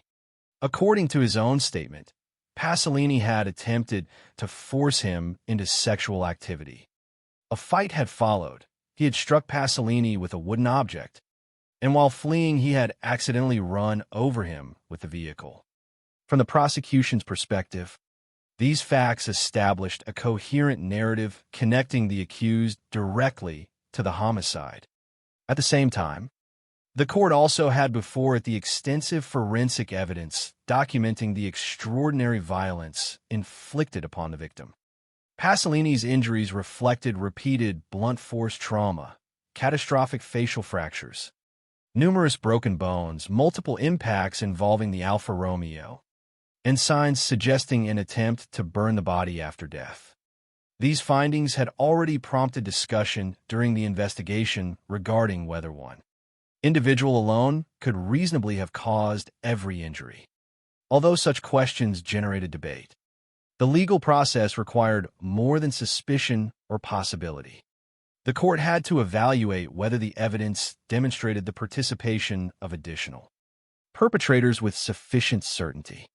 During the proceedings, an important judicial detail emerged that would later become one of the most discussed aspects of the case. In the initial judgment, the court acknowledged the possibility that unidentified accomplices had participated in the murder. This observation reflected the uncertainties that had surfaced during the investigation. The physical evidence, witness reports, and other circumstances had raised legitimate questions regarding whether Pelosi acted entirely alone. Yet acknowledging the possibility of unidentified participants is not the same as identifying them or establishing their guilt beyond reasonable doubt. Courts must distinguish between what may have happened and what can actually be proven. As the case moved through the appeals process, this distinction became increasingly significant. The reference to unidentified accomplices was ultimately removed. Pelosi became the sole, officially recognized perpetrator of the murder. Legally, responsibility for Pasolini's death rested entirely with him. Because Pelosi had been only 17 years old at the time of the crime, he was sentenced as a juvenile. The punishment amounted to approximately 9 years of imprisonment. From the perspective of criminal procedure, the case appeared to have reached its conclusion.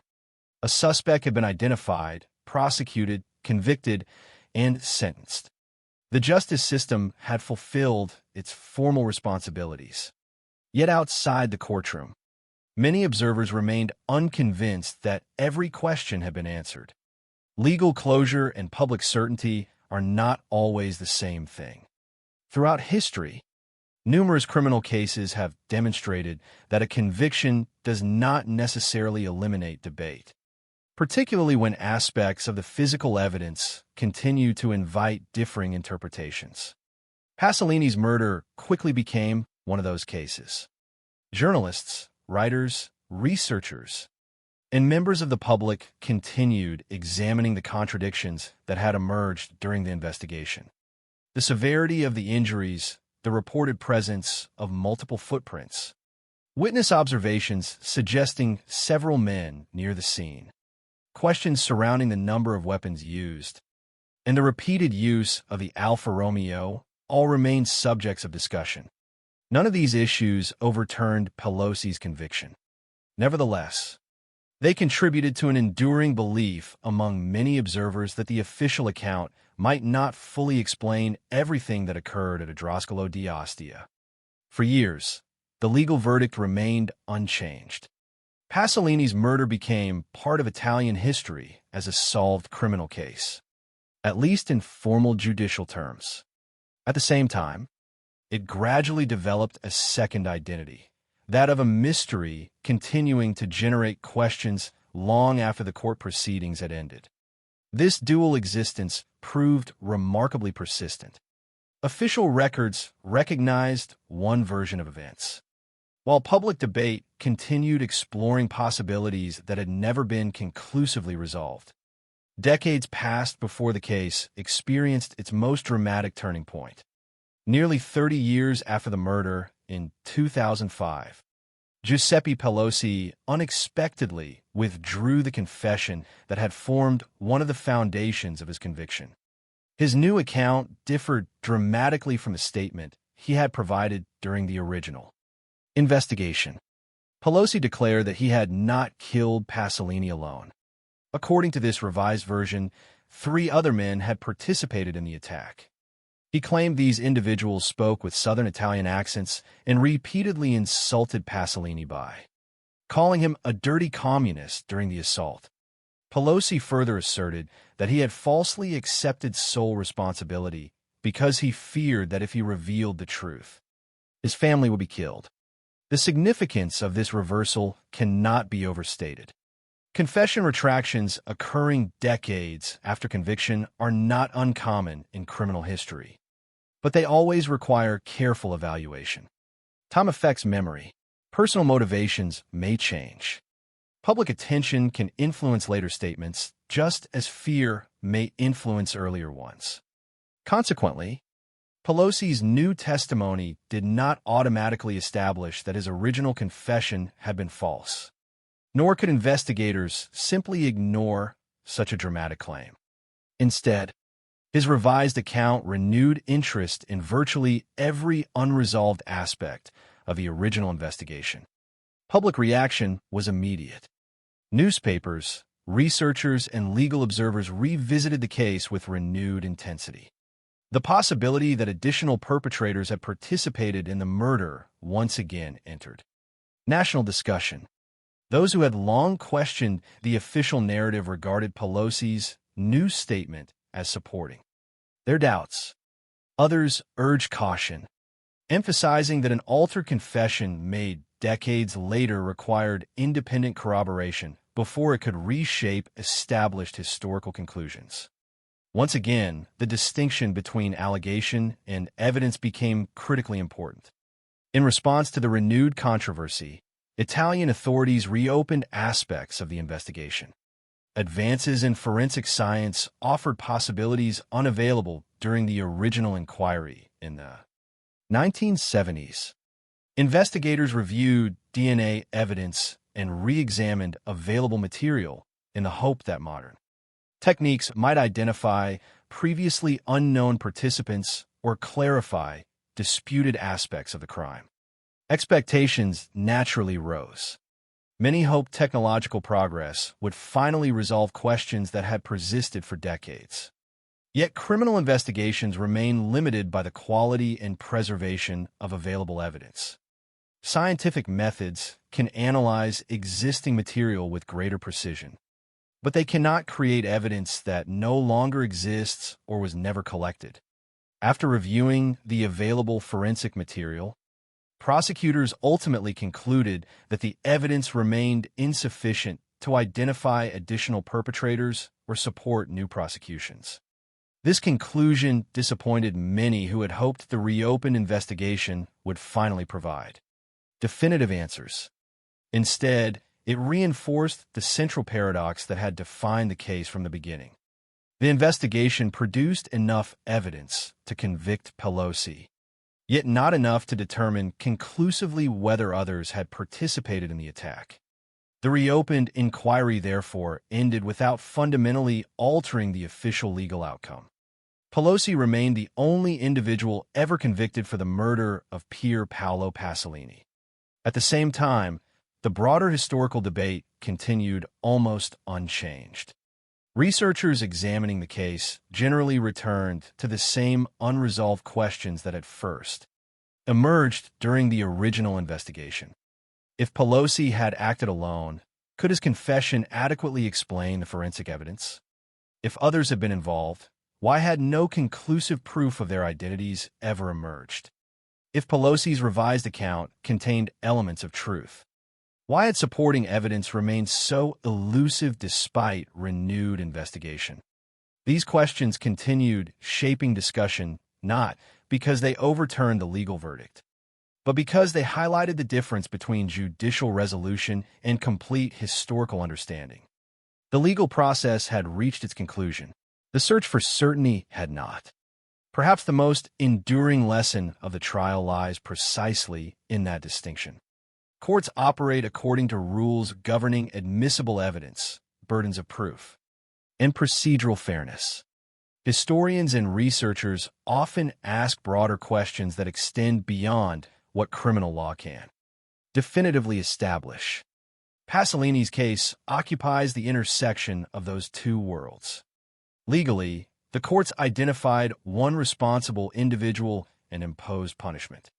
Historically, the murder continued resisting complete explanation. That unresolved tension has preserved the case in public memory for decades.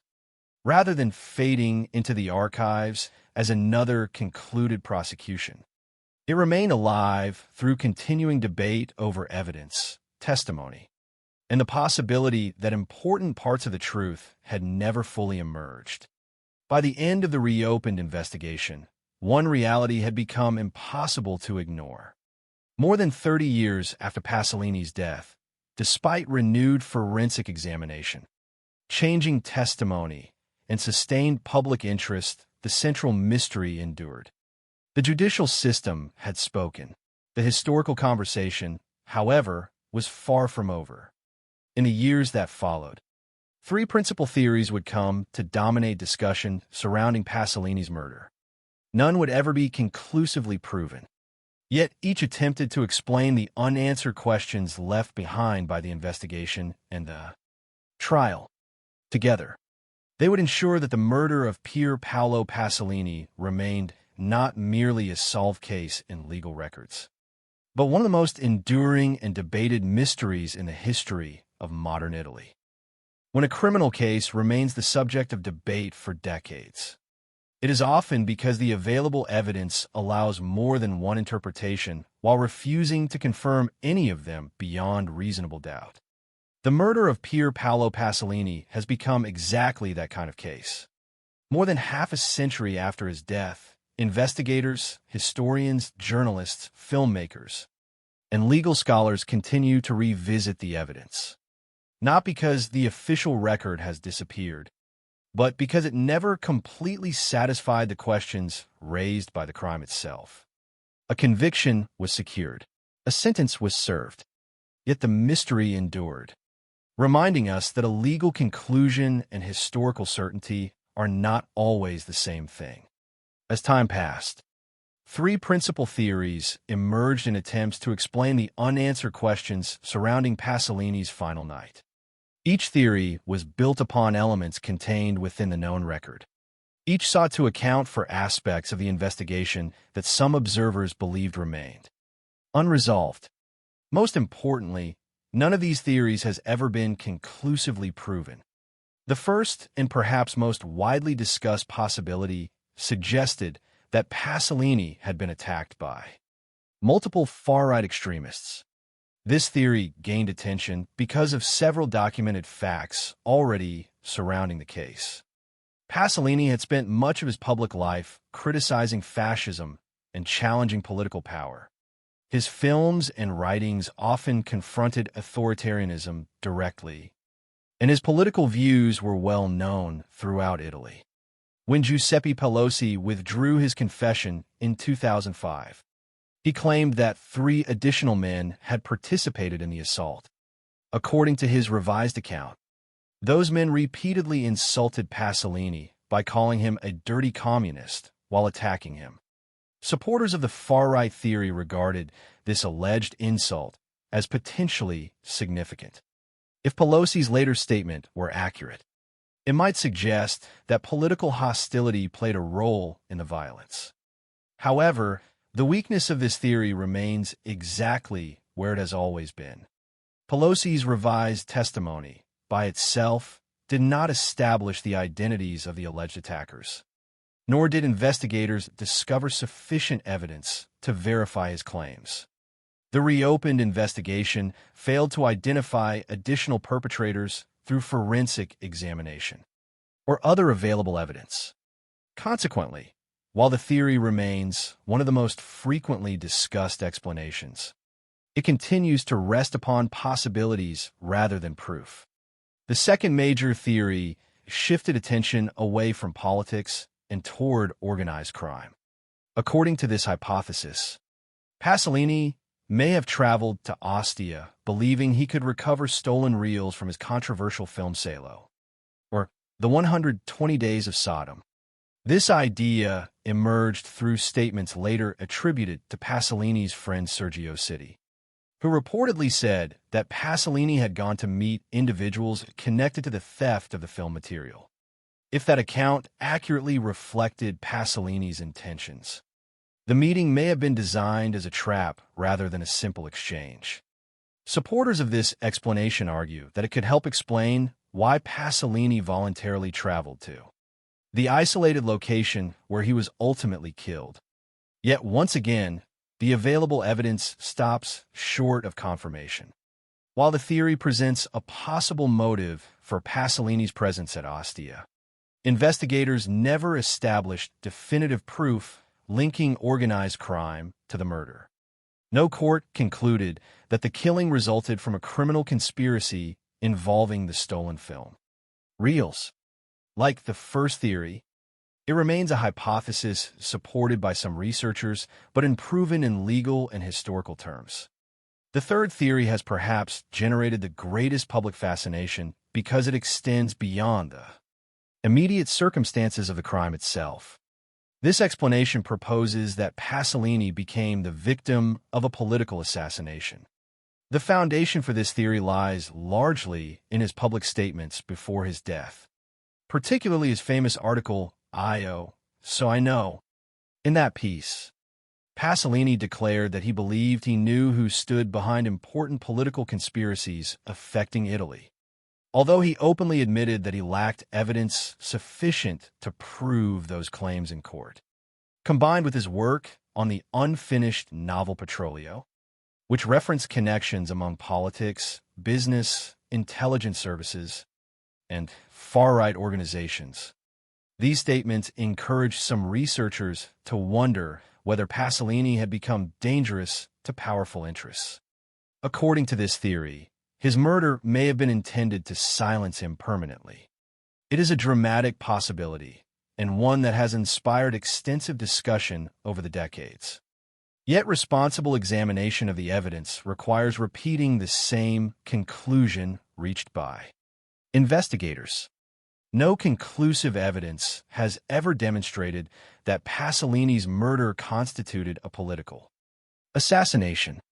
The theory remains one possible interpretation among several, supported by circumstantial observations, but lacking the definitive proof necessary to transform speculation into established historical fact. These three theories continue to dominate discussion, not because any of them has been conclusively validated, but because each attempts to explain aspects of the case that many observers believe remain unresolved. Why did the attack involve such extraordinary violence? Why did questions persist regarding the possibility of multiple attackers? Why did Pelosi reverse his confession after nearly 30 years? Why did renewed forensic examination fail to provide decisive answers? Each theory offers a different framework for addressing these questions. Yet each ultimately encounters the same obstacle: insufficient evidence. In many ways, that absence of certainty has become the defining characteristic of the case itself. The passage of time has only deepened this challenge. Criminal investigations become increasingly difficult as decades pass. Witness memories fade. Physical evidence deteriorates or disappears. Individuals connected to the original investigation may no longer be available to provide clarification. Even advances in forensic science cannot overcome every limitation created by time. When authorities reopened aspects of the Pasolini investigation after Pelosi's revised statement, hopes naturally rose that modern DNA analysis might finally resolve the remaining uncertainties. Instead, prosecutors concluded that the available evidence remained insufficient to identify additional participants or pursue further prosecutions. The scientific review neither confirmed the alternative theories nor completely eliminated them. It simply reinforced the uncomfortable reality that some historical questions may never receive definitive answers. Despite the unresolved nature of his death, Pier Paolo Pasolini's life has never been overshadowed entirely by the mystery of his murder. His artistic legacy remains one of the most influential in modern Italian culture.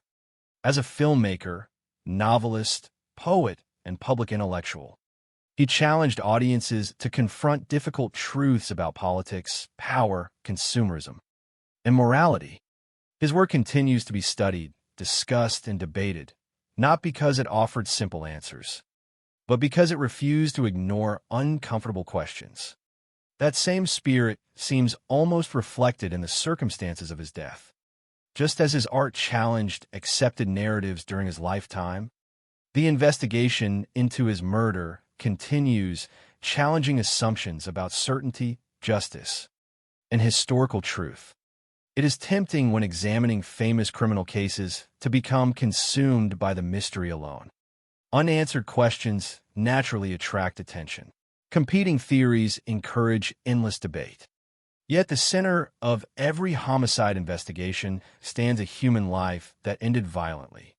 In Pasolini's case, it is easy to become distracted by political speculation, legal controversy, or investigative inconsistencies while forgetting the person whose death made those discussions possible. Before he became the subject of one of Italy's greatest criminal mysteries, he was an artist whose work shaped generations of readers and viewers. He devoted his career to exploring the complexities of society, often refusing to simplify issues that others preferred to view in black and white. His murder ended that voice abruptly, leaving behind unfinished work, unresolved ideas, and questions that neither the courts nor history have been able to answer completely. Looking back across the decades, perhaps the most remarkable aspect of the Pasolini case is not simply that uncertainty remains, but that uncertainty itself has become part of his legacy. Every generation that revisits the case encounters the same careful balance between documented fact and unresolved possibility. We know that Pasolini dined in Rome on the evening of November 1st, 1975. We know that he later traveled with 17-year-old Giuseppe Pino Pelosi to Ostia in his Alfa Romeo GT 2000. We know that residents heard screams during the early hours of November 2nd. We know that his body was discovered the following morning bearing evidence of extraordinary violence. We know that Pelosi was arrested while driving Pasolini's car, confessed to the killing, was convicted, and later withdrew that confession nearly 30 years afterward. We know that investigators reopened the case, but ultimately concluded that available evidence remained insufficient to prosecute anyone else. Beyond those established facts lies a landscape filled with questions that history has not yet answered. Those unanswered questions should inspire careful reflection rather than certainty unsupported by evidence. True crime often tempts audiences to choose the explanation that feels most satisfying. Real investigations, however, rarely provide such comfort. They demand patience, restraint, and an acceptance that some conclusions cannot honestly be reached. The murder of Pier Paolo Pasolini reminds us that responsible inquiry depends as much upon recognizing the limits of our knowledge as upon pursuing new discoveries. There is integrity in acknowledging uncertainty when certainty cannot be earned. Perhaps that is the most enduring lesson this case offers. On that cold shoreline at Idroscalo di Ostia, a remarkable life came to a violent end. The legal system answered part of the story, but not all of it. The investigation uncovered important truths, yet left other questions unresolved. Researchers have proposed theories, challenged assumptions, and revisited evidence for decades. But the complete picture remains beyond our reach. And so the final image of this story is not one of perfect resolution. It is the image of an empty stretch of coastline before sunrise, where the silence that followed an act of unimaginable violence continues to echo through modern Italian history. Pier Paolo Pasolini is remembered today not only because of the mystery surrounding his death, but because of the extraordinary life he lived before that final night. His films, his novels, his poetry, and his uncompromising voice continue to endure. The unanswered questions surrounding his murder may never disappear completely, but neither has the legacy of the man at the center of the case. In the end, perhaps that is what history preserves most faithfully. Courts may close files. Investigations may reach their legal limits. Evidence may fade with time. Yet the search for truth and the memory of those whose lives were taken before that truth could be fully known continues long after every courtroom has fallen silent. Some murder investigations conclude with certainty. A crime is committed, evidence is collected, responsibility is established beyond reasonable doubt. And history gradually accepts the court's conclusion as the final chapter. The murder of Pier Paolo Pasolini has never belonged to that category. Instead, it occupies a rare place where legal judgment and historical uncertainty continue to exist side by side. Even after decades of discussion, renewed investigation, and advances in forensic science, the central questions surrounding his final hours remain unresolved. The result is not simply an unsolved mystery, but a case that continues to challenge the relationship between evidence, justice, and memory. Looking back across the entire sequence of events, the known facts remain remarkably consistent. On the evening of November 1st, 1975, Pasolini dined at a familiar restaurant in Rome. Later that night, he met 17-year-old Giuseppe Pino Pelosi. Together they traveled in Pasolini's Alfa Romeo GT 2000 toward Idroscalo di Ostia. During the early hours of November 2nd, residents near the abandoned football field heard screams, but no report was made to police. The following morning, Pasolini's body was discovered bearing devastating injuries. He had been beaten repeatedly with blunt objects. His face had been crushed. Numerous bones throughout his body had been broken. His own vehicle had run over him multiple times, and there were signs suggesting an attempt to burn the body after death. Only hours later, police stopped the Alfa Romeo with Pelosi behind the wheel. He confessed to the killing. Those facts form the foundation upon which every later discussion has been built. Yet surrounding that foundation are questions that have never completely disappeared. The brutality of the injuries seemed extraordinary. Some forensic specialists questioned whether one 17-year-old acting alone could reasonably have inflicted such extensive damage.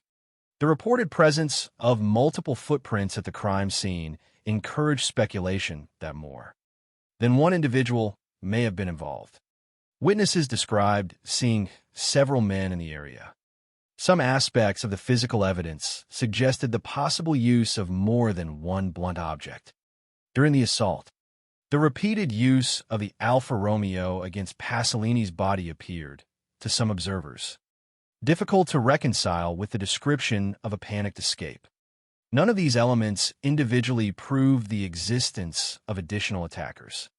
Together, however, they created a pattern of uncertainty that continued to trouble researchers long after the trial had ended. The judicial process ultimately reached conclusions according to the evidence available at the time. Pelosi was convicted and sentenced as a juvenile. Although an early judgment acknowledged the possibility of unidentified accomplices, that language disappeared during the appeals process, leaving Pelosi as the only officially recognized perpetrator. Legally, the case appeared complete. Historically, however, many believed important questions remained unanswered.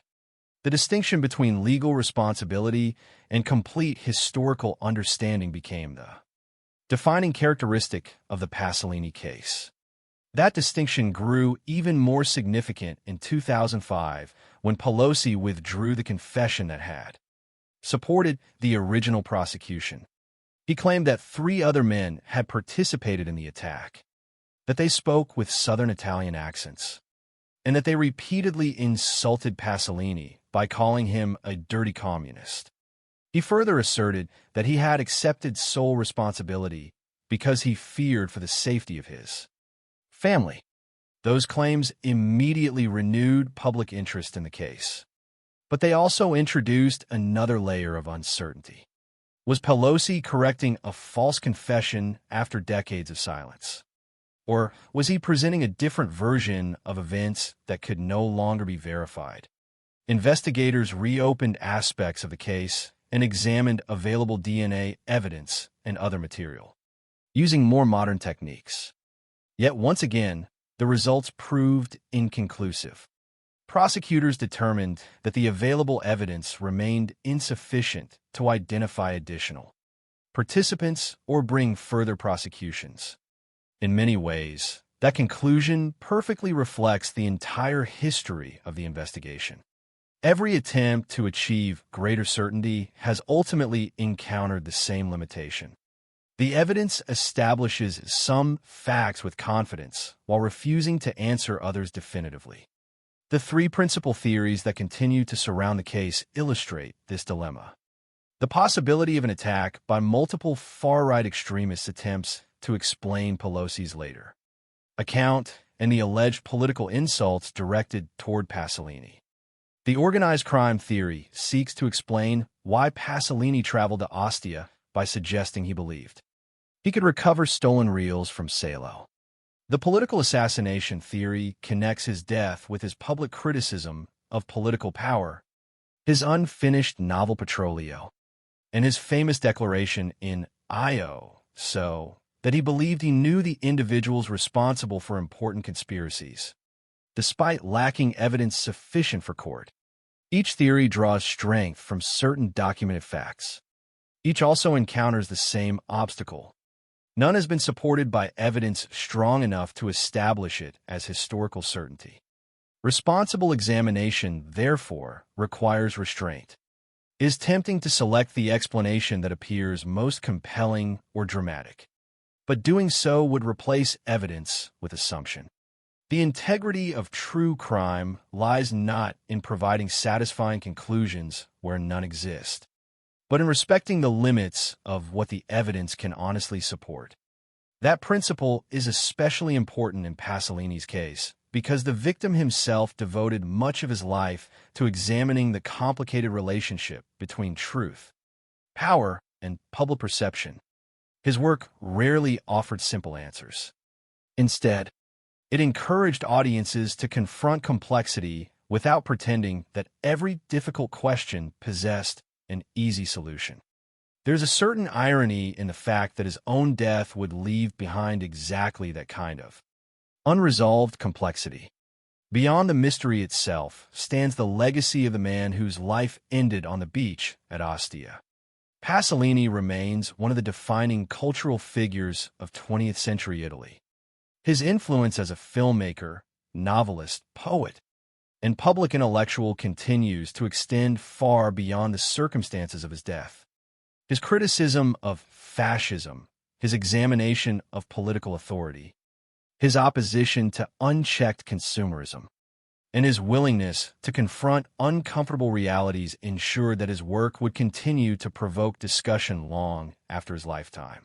While the investigation into his murder remains incomplete in the eyes of many observers, the significance of his artistic achievements has never depended upon solving the mystery of his final hours.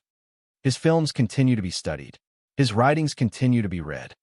His ideas continue to inspire debate. In that sense, the violence intended to end his voice ultimately failed to erase its influence.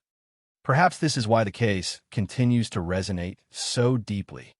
It is not only the story of an unsolved mystery, but also the story of a society attempting to understand the loss of one of its most important intellectual figures. Every renewed investigation, every documentary, every article, and every scholarly discussion reflects a continuing desire to answer questions that have resisted resolution for decades. Whether future evidence will ever emerge remains impossible to predict. History occasionally surprises investigators with forgotten documents, newly discovered evidence, or technological advances capable of revealing previously hidden information. Equally possible, however, is that the complete truth of what happened during those final hours at Idroscalo di Ostia may never be known. If that proves to be the case, Pasolini's murder will remain one of those rare investigations where uncertainty becomes part of the historical record itself. As this story comes to its close, one image remains more powerful than any theory. Before dawn on November 2nd, 1975, an isolated stretch of coastline became the scene of extraordinary violence. By sunrise, Italy had lost one of its most influential artistic voices. The courts identified one man as legally responsible. Yet the debate over whether the complete truth was ever uncovered has continued across generations.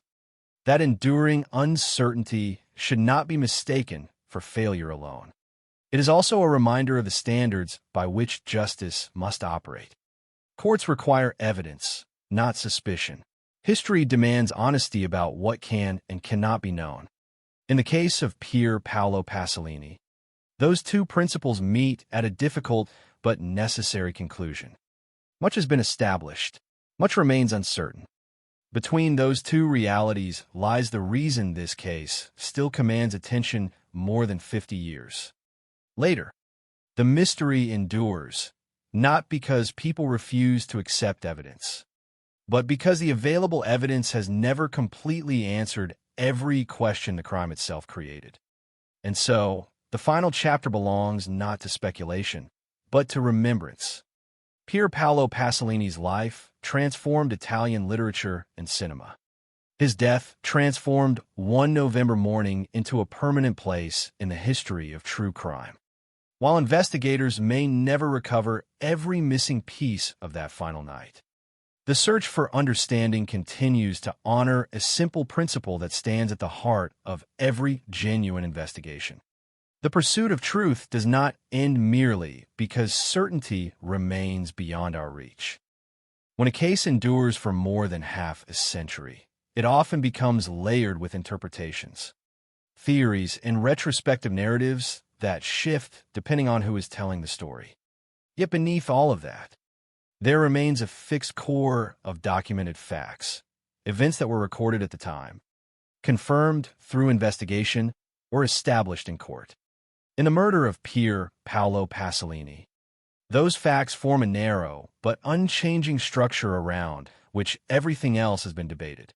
Stripped of interpretation, stripped of theory, and stripped of speculation, the case can be reconstructed in its most essential form as a sequence of verified moments that led from an ordinary evening in Rome to a violent death on the coast of Ostia.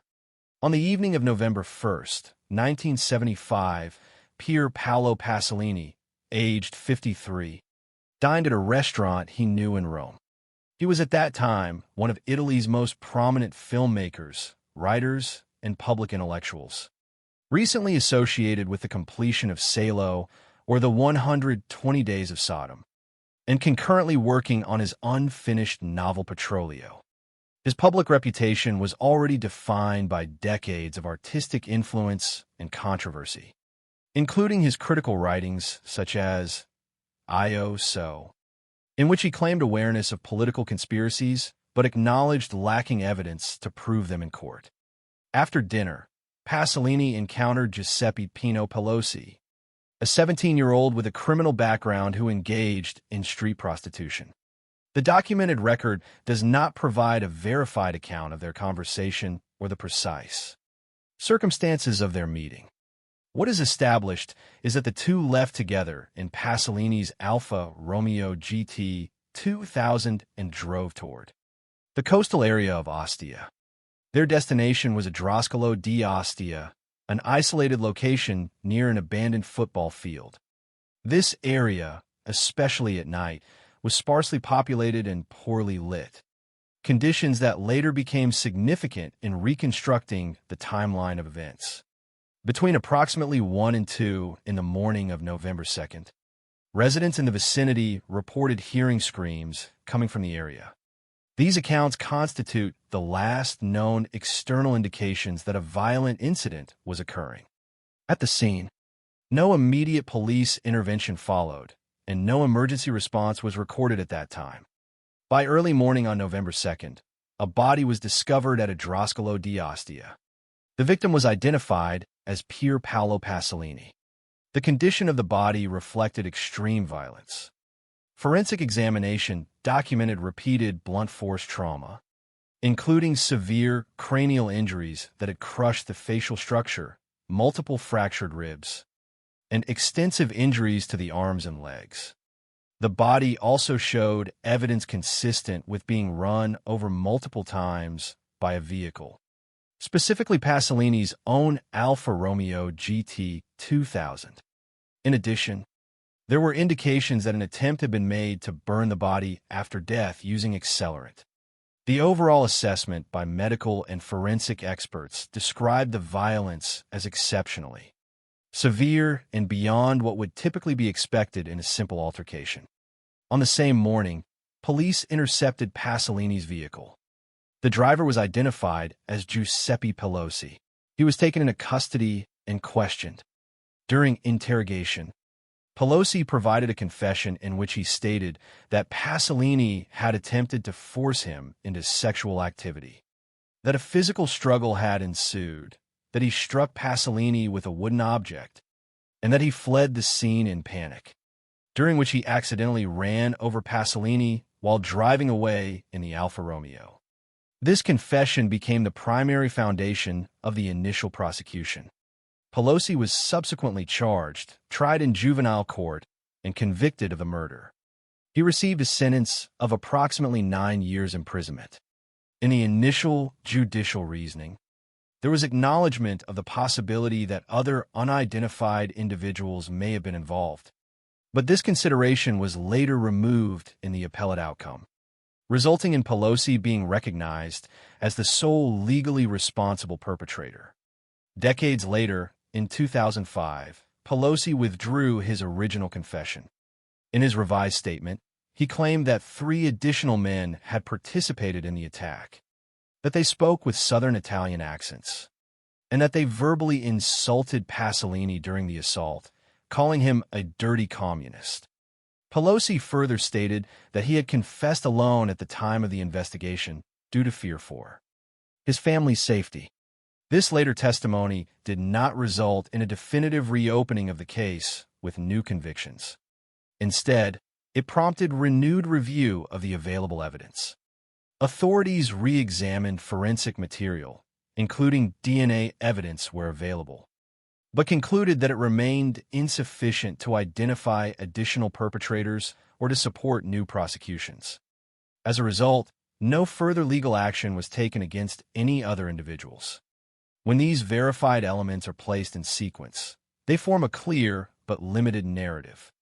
A meeting in Rome, a departure toward Ostia, an arrival at an isolated coastal area, a violent assault occurring during the early hours of November 2nd, a body discovered in the morning, a suspect arrested in possession of the victim's vehicle, a confession, conviction, and later retraction, a reopened investigation that ultimately produced no additional charges.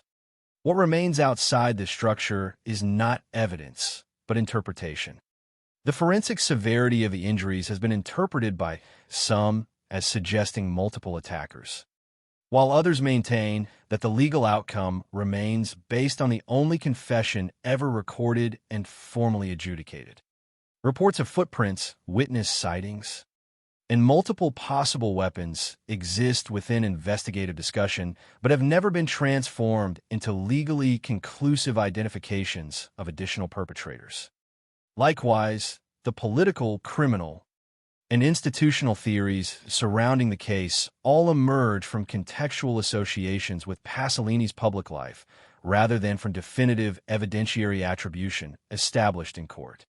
The result is a case defined not by a lack of investigation, but by the limits of what investigation can conclusively prove decades after the fact. The legal system reached its conclusion with a single convicted individual. The historical and forensic debate, however, continues to reflect unresolved tensions between physical evidence, testimonial accounts, and later reinterpretations. In reconstructing the dossier in its purest form, one fact remains central and uncontested. Pier Paolo Pasolini was killed violently on the night of November 1st to 2nd, 1975 at Adroscalo di Ostia, and the exact circumstances of that death, beyond the involvement and conviction of Giuseppe Pelosi, have never been fully resolved to a degree that satisfies all interpretations of the evidence. What endures is not a complete answer, but a structured record of what is known, what was judged, and what remains permanently open to question within the limits of historical and judicial certainty. In that space between fact and uncertainty, the case continues to exist, not as a closed story, but as an unfinished record preserved in the boundaries of evidence itself. Once a case has moved beyond the courtroom and into historical memory, it often stops being a question of what happened alone and becomes a question of what can be proven, what can be believed, and what remains permanently uncertain. The murder of Pier Paolo Pasolini sits precisely in that space, where the same set of facts is repeatedly reinterpreted through different analytical frameworks without any of them achieving final dominance. At the center of all interpretations remains a small, unchanging core. Pasolini left Rome on the night of November 1st, 1975, traveled with Giuseppe Pelosi to Idroscalo di Ostia, was violently killed during the early hours of November 2nd, and Pelosi was later arrested in possession of his vehicle, confessed, was convicted, and decades later retracted that confession while alleging the involvement of additional men. Everything beyond that sequence becomes interpretation layered upon interpretation. One dominant interpretive framework is the single perpetrator model, which is essentially the legal conclusion reached in the aftermath of the trial. This model is structurally simple. Pelosi is both present at the scene and responsible for the killing, and his confession, despite later retraction, is treated as the primary evidentiary anchor. In this framework, the extreme violence observed in the forensic report is understood either as the result of a brief but highly escalated struggle, possibly combined with panic-driven actions, including the vehicle impacts, or as the cumulative effect of a single individual acting under extreme emotional and physical conditions. The strength of this model lies not in explaining every physical detail with perfect coherence, but in its alignment with the procedural outcome of the judicial system, which ultimately requires proof beyond reasonable doubt rather than absolute reconstruction of every movement at the scene. However, critics of this interpretation point to the tension between the simplicity of a single offender and the multiplicity of injuries documented. This leads into the second interpretive framework, often described as the multiple assailant hypothesis. This interpretation does not originate from a single source, but rather from the convergence of several categories of uncertainty documented during and after the investigation. The reported presence of multiple footprints, witness statements describing more than one man in the vicinity, the severity and distribution of injuries, and Pelosi's later claim that additional individuals were involved. In this model, the violence is not seen as the product of single escalation, but as the result of a group dynamic in which multiple participants contributed to different phases of the assault. The forensic complexity, blunt force trauma from different angles, repeated vehicle impacts, and post-mortem burning attempts is interpreted as potentially consistent with coordinated or sequential participation rather than isolated action. Yet the fundamental weakness of this framework is evidentiary. While it organizes the anomalies in a coherent narrative, it lacks the decisive identification of additional perpetrators. And the reopened investigations decades later did not produce new forensic confirmations capable of transforming suspicion into legal fact. The third major interpretive framework, the political context hypothesis, shifts focus away from the mechanics of the assault and toward the broader environment in which Pasolini lived and worked. This interpretation draws heavily from his public intellectual profile, particularly his critiques of fascism, power structures, consumer society, and institutional corruption, as well as his unfinished literary exploration in Petrolio and his controversial declaration in Io So, where he claimed knowledge of political conspiracies without possessing courtroom-level evidence. Within this framework, the murder is not interpreted primarily as an isolated violent encounter, but as potentially connected, directly or indirectly, to broader political tensions of Italy's turbulent mid-1970s period. However, this interpretation faces the same structural limitation as the others. while Pasolini's intellectual work provides context for why such a theory emerges. No judicially verified evidence has ever conclusively linked his death to a coordinated political decision or proven organizational directive. It remains an interpretive overlay rather than an evidentiary conclusion. A fourth analytical perspective, sometimes introduced in discussions, is the situational encounter model, which treats the events as emerging from a spontaneous interaction that escalated unpredictably. In this view, the key variable is not premeditation or conspiracy, but the convergence of vulnerability, isolation, and interpersonal conflict. The encounter between Pasolini and Pelosi becomes the focal point, and the subsequent violence is interpreted as a rapid deterioration of circumstances in an environment where external intervention was absent. This model aligns closely with the procedural simplicity of the confession and requires no additional actors or external structures. However, it does not fully resolve the forensic questions that have historically fueled doubt, particularly regarding the scale and multiplicity of injuries observed at the scene. What emerges from comparing these frameworks is not a hierarchy of correctness, but a map of interpretive tension. Each model explains certain aspects of the case, while leaving others unresolved. The single perpetrator model aligns with legal outcome, but struggles with forensic complexity. The multiple assailant hypothesis addresses complexity, but lacks definitive identification. The political context hypothesis provides narrative depth, but lacks direct evidentiary linkage. The situational encounter model offers coherence and simplicity, but risks minimizing the scale of violence documented. The persistence of the case in public discourse is therefore not due to a lack of investigation, but due to the structural reality that each explanatory model requires assumptions that exceed the boundaries of confirmed fact. Another critical dimension of analysis concerns the role of Pelosi's confession and its later retraction. In forensic and legal terms, confessions are powerful but not infallible forms of evidence. Their reliability depends on consistency, corroboration, and alignment with physical findings. In this case, the confession initially provided a complete narrative accepted by the court. Yet the later emergence of alternative claims and the unresolved forensic questions have continually complicated its interpretive stability.